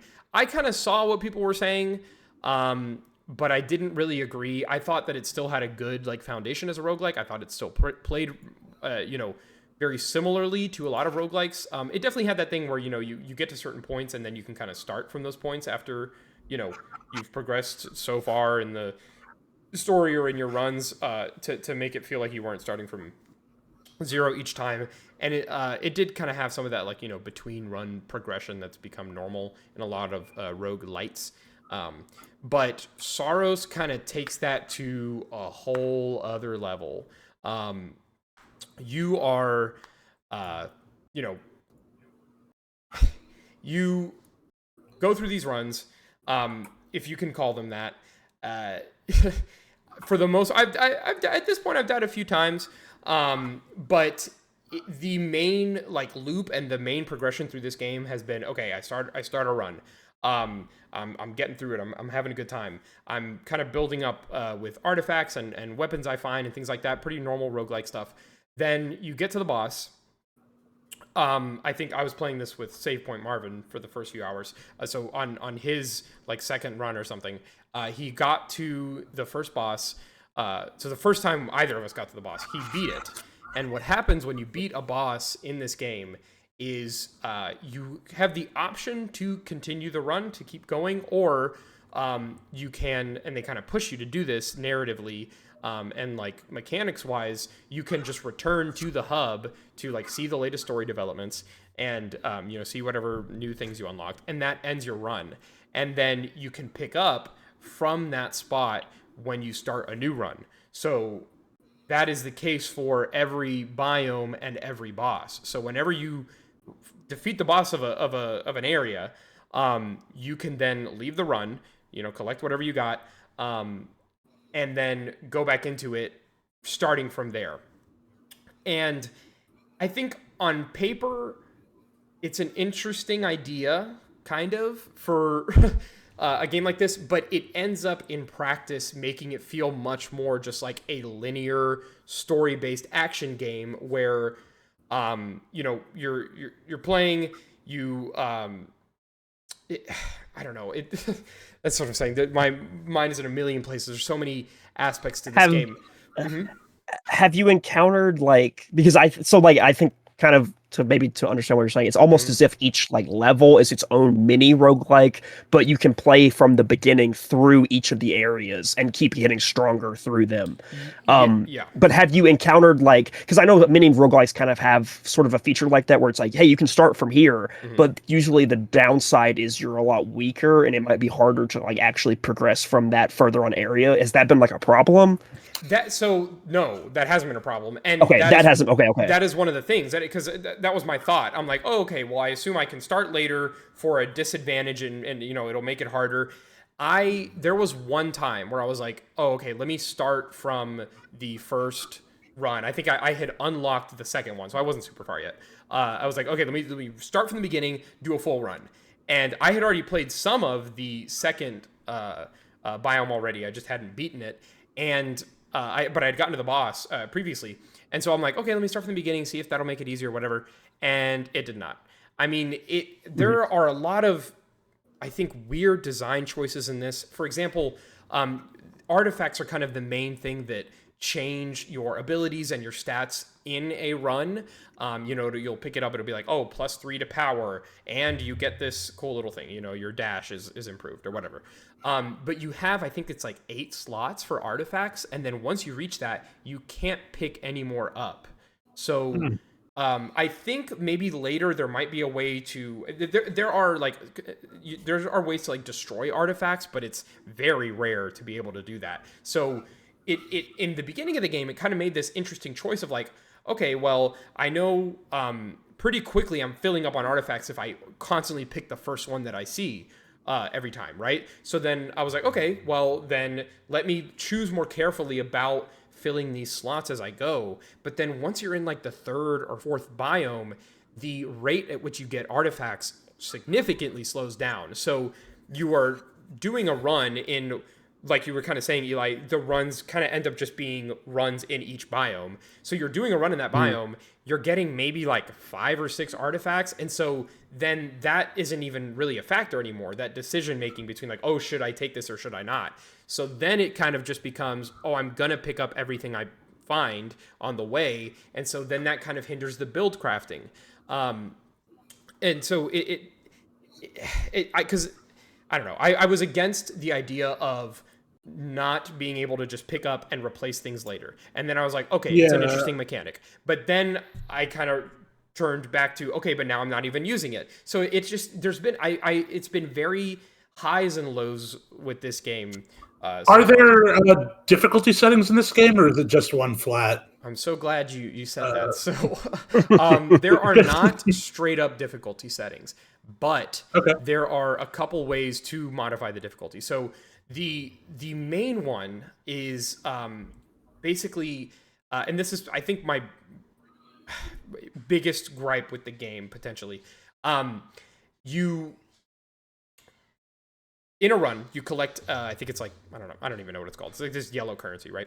And then there's like a purple, bit more premium currency. It upgrades the loot you can pick up during that run. And then when you are done with the run, you get that added to like your persistent currency that you can spend on upgrades in a skill tree. This skill tree is just like, static, normal skill tree you see in any game. And anything you upgrade there, it persists on your character throughout runs. And so what that ends up happening is in pretty much each run, especially successful runs I've done, I get so much currency that the tree might have 3 branching paths. So it's like, oh, let me kind of pick which one but you are getting so much currency that you end up just filling out the tree. Right. And most of the upgrades, some of them are interesting, but most of them are just like, they amount to basically you have more health. You have, quicker reload times. The reload window's shorter. You can parry more effectively. It's just like everything you do, but better. And so in practice, what that means is, okay, I've done a run. I've completed that run. Let me go spend my currency. I am strictly getting upgraded so that when I go back into a run, the game is easier, basically. So what kind of happens is now, every time you die, every time you complete a run, you are strictly stronger, and that is making the game easier. And unless you just don't upgrade, which I guess you could do if you just don't engage with one of the main mechanics of the game, then it just gets easier the more you play. And you hear people you have that argument of you control the buttons you press. Which I think works when people are complaining about this game is too woke, you can kiss a man. But it doesn't work when the game is you can ignore a major aspect of this game's progression system and the way that it functions. Because this sounds more like it sounds more roguelite to me. Yes, it is very, very much a roguelite, in the true sense of the word. I feel because the reason I asked about the difficulty selection is because it kind of sounded like maybe this is an issue of you're playing on normal and you have to be on hard to have to make these hard choices. Because I find a lot of the time the issue with difficulty settings is it sort of becomes, do I have to interact with this game's mechanics to progress? Yeah, exactly. Properly. That's why I always lower setting. gravitate towards hard modes, because it's I want to engage with everything that the game has to offer, And there's a whole conversation to be had about difficulty settings, but I think almost a system would work better if you could do your upgrade tree, but then it hard locks off the other stuff, but you can freely swap between paths. Yeah, so you have to think about your build when you do runs. Yeah, and so again, this was a major pain point for me in the beginning, in the first 8 or so hours of the game. I really felt like I was anytime there was friction, I was kind of okay, I died. Now it's just going to be easier when I go into this run.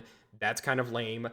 One of the big draws of Returnal, there was kind of some persistent upgrades, but at the end of the day, you just had to learn how to play the game better. You had to get better at playing the game. You had to learn the enemies, the environments, to learn how to make builds better. And this kind of just removes that aspect of it to make it more palatable for people to get through it. So I think maybe 2 modes would have been good there. But I will say, as I've gone on, what's kind of happened is,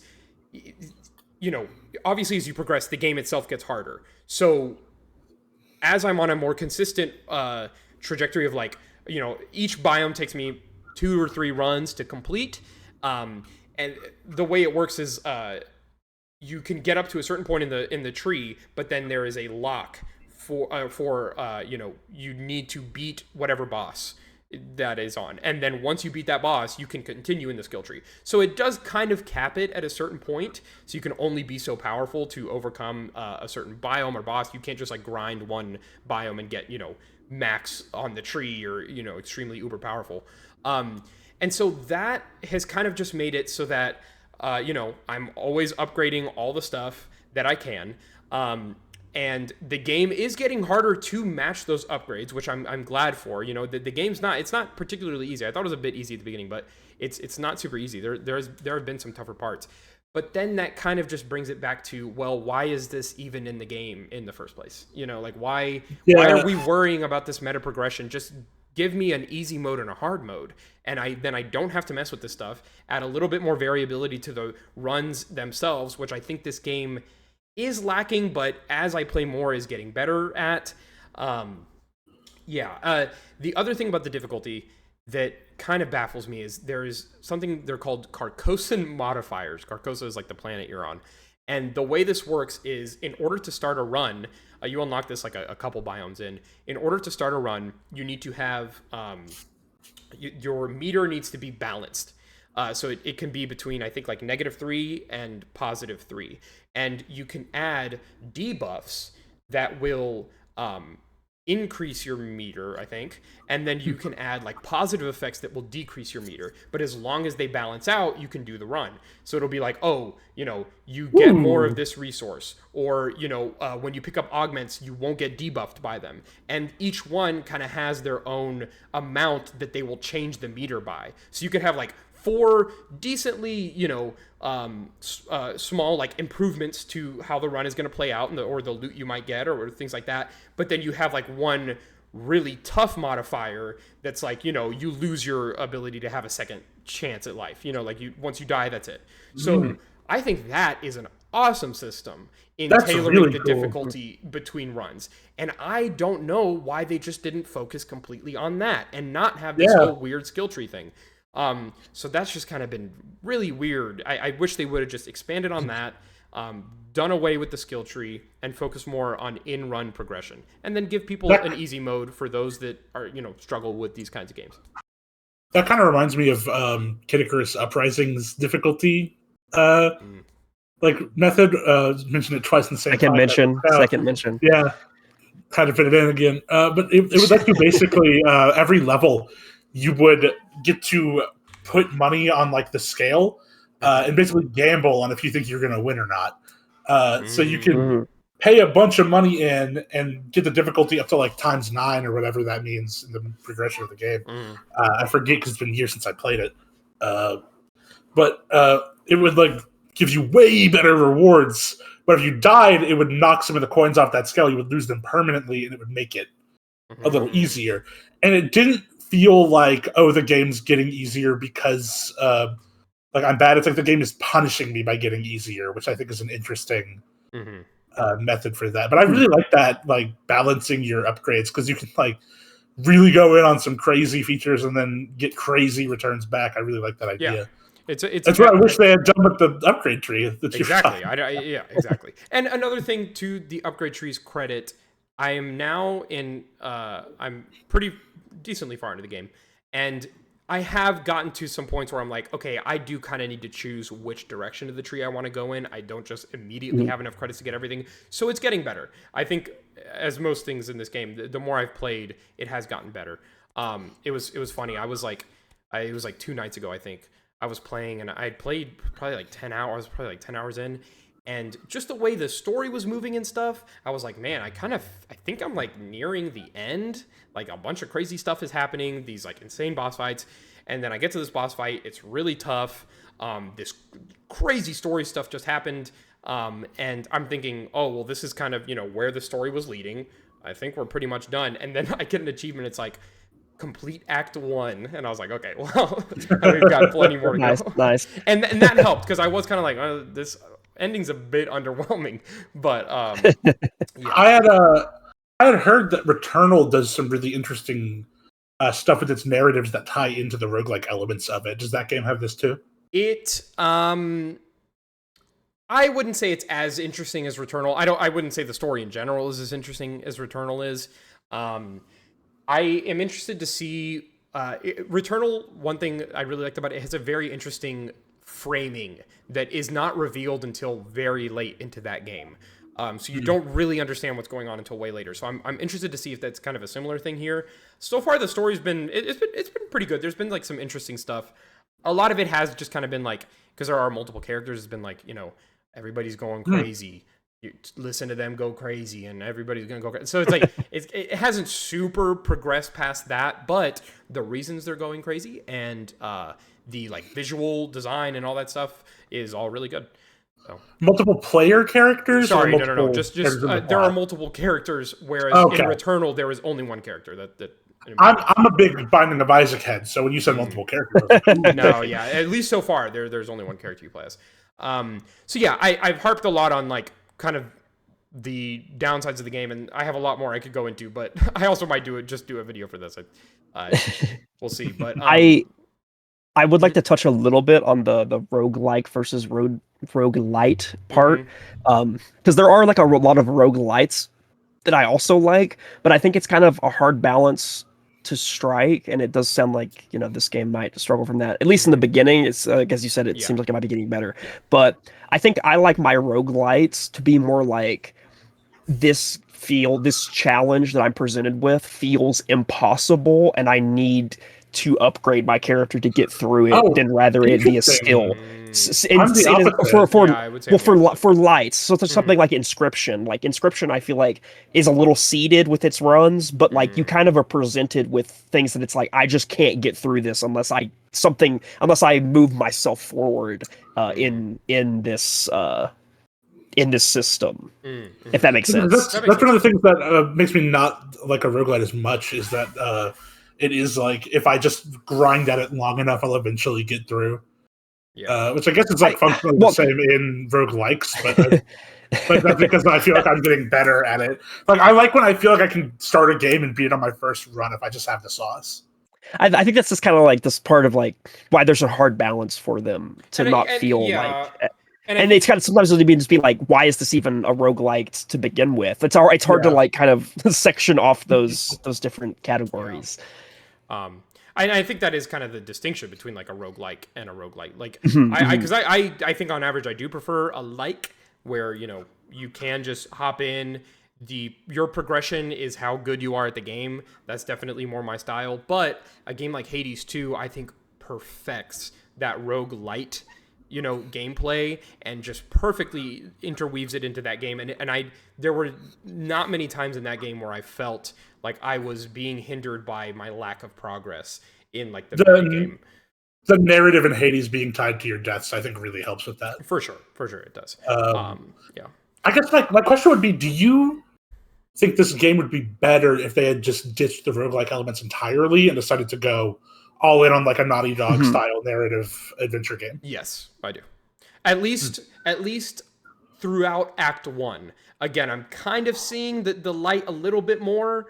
And I'm coming around to some of those systems. The light. The runs are getting harder too. So it's like I'm spending more time in these biomes. There's a little bit more variability, but by and large, it's like with the way it's structured, it has felt like a really good action game that you're going through, but one in which when you die, you're kind of just restarting from the entire level, which ends up not feeling great. It's like it's so weird when you end a run or you die, you start the next run with the same weapon and the same like power ability that you had in the last one. So it's like that's strange. It's just it feels like you're like just restarting an old checkpoint, and it's just I do think it would have benefited from either fully committing, go back to like the Returnal style roguelike elements, or just ditch it entirely and streamline it a bit more and just have it be an action adventure, because there is certainly enough here for that to be a super satisfying just full-length campaign, because that's what it feels like. And a lot of the roguelike elements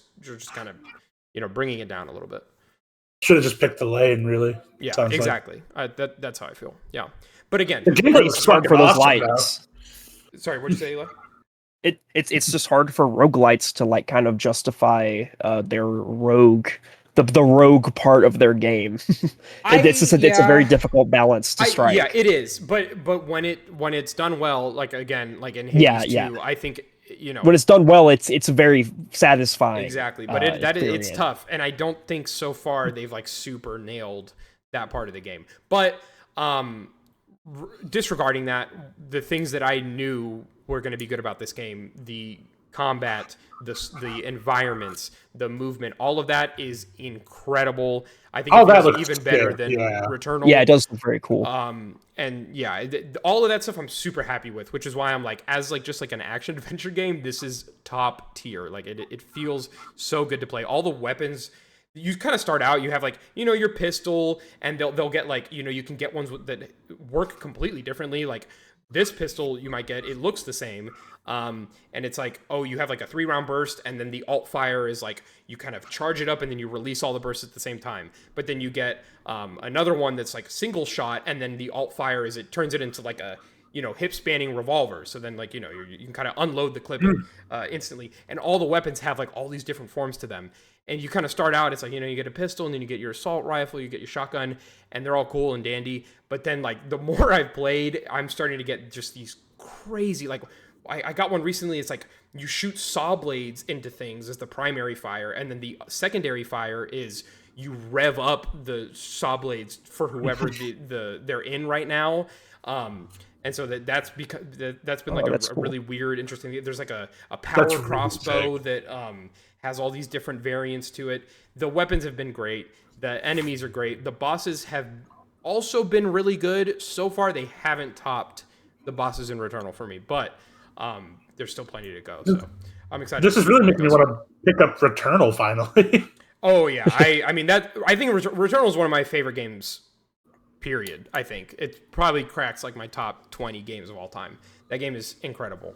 I'll keep an eye out for a sale. Yeah, you definitely should. It's on PC now, so yeah, and this won't be coming. What are your thoughts? Well, for now. Yeah. What are your thoughts on the chud discourse surrounding this game about like their weird cuck fantasies? Yeah, so which I've heard isn't even real. I've heard that all was AI generated. That they're just making stuff up about the game. I heard something about it, and I wanted to look more into it. And then the articles that I was reading were like, this controversy is related to spoilers that happened later in the game, so I don't know what it's referring to, so I haven't really looked into it. Okay. So I don't know. I know it seems very much of a this is my slightly disguised fetish that I'm gonna like push on people to be like, you should be mad about this thing, but actually it's really hot. I saw and it's like not even real apparently. I don't know, it's very strange. Yeah, I've heard I saw a little bit of that, but I was like, I can already tell this is gonna annoy me, and I stopped paying attention. Yeah. I only bring it up because I just very recently saw something else about it, and I was just curious if you knew anything about it. Gotcha. Let me look through real quick. I know this has gone on for a very long time, but let's see. Yeah, I think there's a couple more things, like the getting a new, when you get, because there are Metroidvania elements where like in the first biome you can see like grapple hook points and these like jump pads and stuff that you can't use, and it's like, oh, okay, I'm gonna get something later that'll let me use this. First of all, getting those new abilities, I think a hallmark of a great Metroidvania is that getting those abilities feels either earned, gameplay wise or story wise. And in this, it is neither. It is just, once you beat a boss and you get into a new biome, it's literally like the AI on your suit is like, new ability unlocked, and then you can grapple hook, and that's it. So it kind of feels weird. And then also you're seeding all these like Metroidvania style teases into the early levels, but then there is no reason to go back into those early levels. So like, why is that even here? So it's just another thing that like, it's a weird disconnect from what they're trying to go for and how the game actually plays out. But yeah, that was pretty much it. Overall, especially now, I am really enjoying the game. I am interested to see kind of how it continues to evolve. So we'll see. Interesting. Eli, what have you been playing? Thank you, Fox. Mine are a little less exciting. What is this? A video? Yeah, quick update on the Tomodachi Life Island experience. This weekend, as I mentioned, I came down and hung with the boys, and I gave some unrestricted access to my Nintendo Switch to Eric's siblings. So they added a bunch of fun and exciting characters to the Tomodachi Life Island. I haven't had as much time to play myself, but I thought that would be a funny update. Mm-hmm. The one time I did play this week, I was just kind of watching and seeing what was going on because they added Shrek to the island, and I was like, oh, what's Shrek doing? Of course. Excuse me. I'm misspeaking. They did add Shrek. I wasn't watching what Shrek was doing. I was seeing what John Pork was doing, who is someone I added recently. Yeah, the big JP, of course. And I had a fun little cutscene play out where JP like slipped on something and he like flew up in the air and then he fell into the arms of Eric. You're gonna have to help me here because I don't know any of these characters. Bakuga, I think, from My Hero Academia. Bakugo? Yeah. Bakugo. Yeah, he slipped and fell into the arms of Bakugo and fell madly in love. So we'll have to see. We'll have to see where that leads to in a physical future episode. If it's manga accurate. But yeah, still a lot of fun with this game. Still got some stuff to unlock. I haven't been playing as much recently because I've been busier. I need to. This is a little bit of a segue because I haven't been playing this yet, but I booted up Pokopia because there's an event going on right now with Sableye. You got to get him some little gems, but I haven't had a chance to get them for him yet. So that'll be that's my next to do. But I've also been playing a little game called Dome Keeper. I got this game a bit back in a Humble Bundle, and it's a fun game. It was fun at the time. It was like a single player, similar gameplay style to SteamWorld Dig in a way, where you're kind of digging blocks and getting resources. But it's kind of like a roguelike. Yes, one more than two. Yeah, very much. But you kind of like get resources and then bring them back, and then every so often there's like waves of enemies that will come and attack you, and so you got to get the resources to upgrade your base. So you can defend off the waves. But they recently added co-op, and with that, 2 new characters. So I've been playing. Fox played around with me and our friend Ben. A little bit. But me and Ben have been playing more. The new characters, I think, are a lot more unique and kind of fun than the initial 2 characters. Like one, you kind of can control these like cat goblin guys that will go and like harvest materials. Like you can dig little holes for them, and they'll come and pick up materials and stuff for you. And then the other guy is like a ninja monkey, and he has like a grappling hook, and he can like double jump and throw like kunai and shurikens to like break stuff. Very fun. It's definitely, I think I enjoy this game a lot more with the multiplayer than I did with the single player. Even though the single player was fun, it was like it's like I don't know, calling it a roguelike is almost like it kind of is, but it's not really like heavy under those elements. Experience, I think. Yes, yeah, it's more arcadey. Like you'll get your runs will be different, as in like the map is generated differently, and like you'll get different selections for the different like equipment you'll have on your dome. But other than that, it's not really. They're not enormously long runs either. They're pretty breezy. Yeah. I think maybe 30 minutes. This is kind of a perfect play on the Steam Deck while you watch Seinfeld or something type game. Yeah, I would agree with that. But with friends, I think it becomes a very different experience. You can kind of like segment roles to people. You can have that one guy that doesn't do anything but keeps buying all the upgrades with all the money that that you and Ben collected. That was me that round that we played. Sorry if you explained this, but is it like when you and Ben hop in, is it a persistent world that you guys keep going back into, or is there like runs? It's like runs. It's like runs, and then the runs have different like challenges or objectives. So it might be like mine a bunch of iron, or like we did one recently where it was like it only spawned enemies that shoot projectiles. So you kind of had to like upgrade things to prevent projectiles or to reflect them. Or like not it really could also melee. It could be like find like a specific item in the map somewhere while you're fending off enemies from the base. It really is. It's sort of like it wouldn't feel out of place like popping a quarter in. I do like it a lot. It is very arcadey. If you're like wanting a run based thing, like I work in a hotel, so I played this game a good bit on night audits, like the overnight shifts. Great for that. I didn't know that. Yeah, I do. It's solid. It's a good game. Cool. Weird. I didn't realize it is on mobile as well, and I think it would work well on mobile. I haven't tried it myself, but it's you really only do need like the touchscreen controls for it. It's not like it's not too complex. Game. It's not super twitchy. It's like very much everything could be done by dragging pretty easily because like you can see when he's mining, you're not hitting a button to do that. You're just bumping the blocks. Although some of the newer characters seem like they may have a little more interactivity. Yeah, the kunai guy, like he like throws specific, and then he can like bounce them around on different blocks. So he's definitely is more of a he's the most complex character by far. Like they even have to go like you have like double clicks and like on different clicks to like do different moves, which the other characters are all very more. You click this button and this happens. I would say if it's in a humble bundle or you see it like for real cheap, it's a no-brainer. It's really good. I would agree. The art style is awesome. I love the art style. I love the way it works. It's a bit reminiscent of the first Risk of Rain, even in like the kind of the zoomed out 2D style too. Yeah. And this is an early trailer. Like they've added a lot of like as you go through, you unlock different like planets, and they have their own different aesthetic and like music choices. Oh, that's cool. Different domes with different methods of defending against the enemies. Oh, true. Yeah. Like you can see the sword dome there, but the Tesla dome is really fun. There's a shit ton of content if you like dive deep in this game. Cool. Yeah. Like if you wanted to play it on the level of like I'm going to sit down and grind the fuck out of this, you absolutely could. That's nice. Yeah. It looks really fun. I might give this a shot. Yeah, I'd definitely play Top End because it's like up to 4 players. It's pretty cool. Cool. Well, Neato. I think that does it. Well, that doesn't do it for me for all I've played, but I think I'll hand it on to Fox to talk about a game near and dear to my heart. Yes, Eli's finally dragged me back into the wonderful wilds of West Virginia.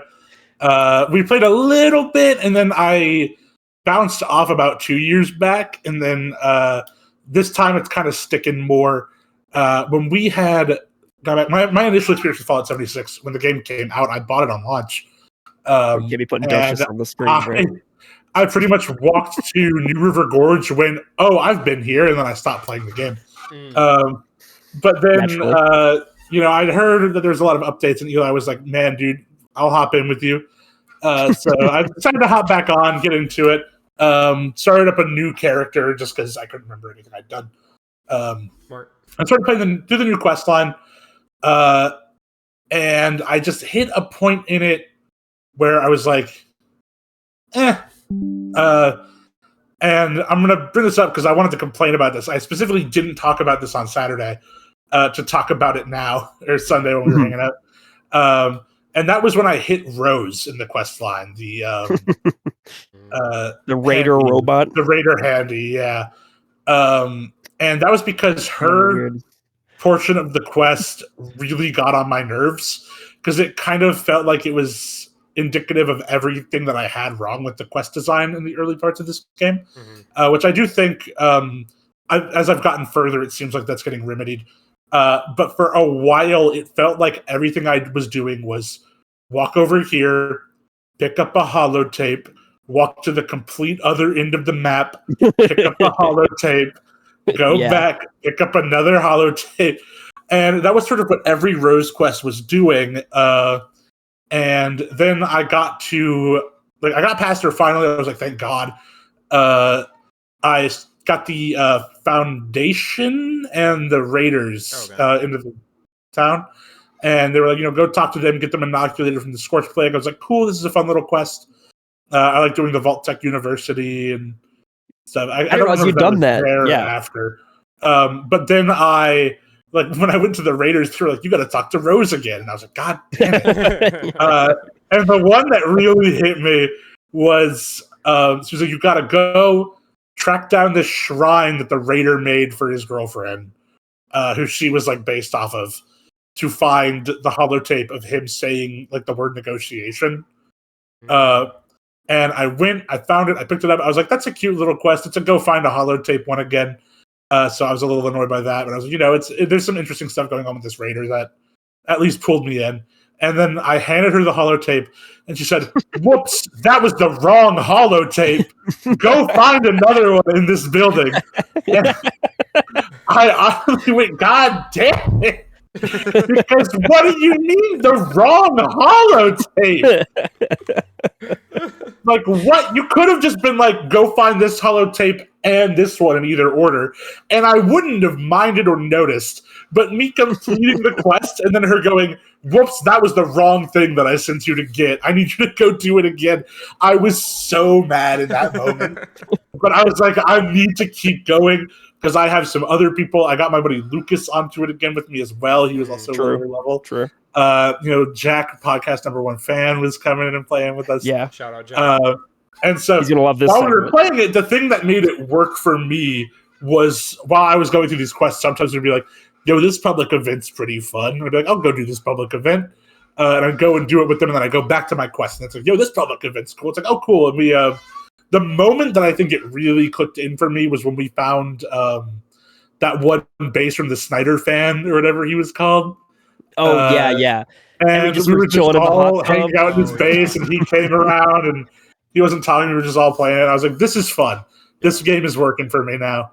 And I haven't played especially recently because I've been busy at work, but I've been I haven't played since then either. So we've all just been I've had some busy weekends, but I definitely do plan on continuing in Fallout 76 because I am enjoying it now. I've just we're starting the hunt for Vault 79, nice. and that is definitely grabbing my attention more than go find these fucking holotapes over and over. I would say you've gotten over the hump for the most part. I think you're getting into the meat of Wastelanders, which is like probably the best part of the game, like story-wise, quest-wise, in my opinion. So, I love the environment of this game so far. Yes, West Virginia, the map is amazing. Such a no-brainer setting. The quest of the Motherlode was pretty cool. I actually did have a bit of a incident with that where, I was in call with me while it was happening. I had gotten into the thing and it wasn't telling me where to start the quest for the building. And I ended up figuring out essentially what I needed to do in the quest. I was like, it's kind of cool that they just send me in here and I'm figuring it out with quest markers. Yeah. But I couldn't figure out what to do, and I ended up resorting to Googling it. And it was like, go talk to this terminal. And then it sent me through the things I had figured out on my own through the environment design and reading terminals. And then it just threw quest markers on all of it. And I was like, well, I was actually really enjoying having to go through this building and read all the things and figure out what to do. I figured out what it wanted from me, and the order it wanted it in. And then I just couldn't do it until I found this quest, which I think would be easier to do when you're not in an MMO setting, to be fair. If it was just in a standard Fallout game, you could probably do that a little easier, but having to have instanced content, it probably makes it a little trickier. So I will give them the grace on that. But I was really excited for half a second until I realized that I hadn't started the quest properly. But I am enjoying it a lot. I look forward to finding the Brotherhood and stuff. I've really been enjoying the boss fights. With the random things. Definitely when we were trying to kill that Wendigo, that was fun. Boss fights. That's for sure. Yeah, I'd say so. I like how there's some cool ones in this game. There's a lot here that you can dig into that I think is very satisfying, and I think generally it just feels good. It is sort of like what Fallout 4 could have been if they'd gone a little crazier. Because there's a big diversity of content in Fallout 76, I think. Yeah. I look forward to finding more of it, but I'll update that as I play more. Mm-hmm. And I think I'm looking forward to it. A lot of the smaller updates with fishing and the improvements to settlement building and things like that have done a lot to add more life to the world that isn't just go around and kill stuff. I was pretty hesitant to get into the settlement building until I found out about the hatches you can get to build your underground thing. Because being able to build in an instanced environment instead of having it in the overworld and having to worry about it spawning on top of someone else's base, not being able to access it, that's a lot more appealing to me. To be fair, that doesn't happen super often. That's happened to me a handful of times, maybe. Yeah, and our camps are built in a decently popular location, and I have it happen once a month at most. Yeah. And then it's just you just reload into a different instance. And it's fine. Yeah. But I get what you're saying. The existence of Fallout First does get on my nerves, but other than that... I mean, that's fair. I will say, does the game cost money still? Yeah, it's I think at most $40. It's typically $40, and then it goes on sale for $5. Okay, that's what I thought. Yeah, it goes on sale because all the actual gameplay content is free, which is cool. Yeah. Yeah, it's just like there's stuff that's it's like pay to not be annoyed, not pay to win. Yeah, for sure. Like scrap boxes and stuff. It's just it makes it feel like, oh, if you're gonna really be playing this game, you need to get the subscription. Yeah. Which like, and I feel like if it was rather have to buy these content expansions for like $20 every few months, or don't have to buy anything, but if you play a lot, you can pay for more stuff. It's like, I think I'd rather just not have to pay anything. And I have been able to just leech off of you to a certain degree, Eli. Which also makes, like if you have someone with Fallout first, it's just like here you can use my perks as well, which is nice. Granted, it's pretty much only that scrap box. that alone though does make a big difference. Yeah. Especially when you get really far into the game, like, cause I can get like earlier on, like I wouldn't be like you need to get Fallout first, but if you're like when you're like at the point where you're just kind of grinding events and just playing because the game's fun, it's like I would recommend getting it. A little tiny annoyance for me. That's just like a little nitpick. It's not actually affecting my enjoyment of the game that much, but I figured I'd bring it up. Sometimes these quest objectives feel ridiculously far apart. I've not been anywhere near here, and like having to pay with caps to fast travel, I'm like, it feels like you're trying to bleed me dry a little. I will say though, because like we were saying earlier, the map is so like beautifully like designed, I would say, so photorealistic. Well, no. But the environments are so varied. But it's also like a really dense map. Like consistently, I'll be like running from place to place, and I'll see something that I've never seen before. That I think the charging caps to fast travel to places is annoying. But when you do just take it as like, well, you know what? Let me just run there. You will oftentimes run into a bunch of new quests.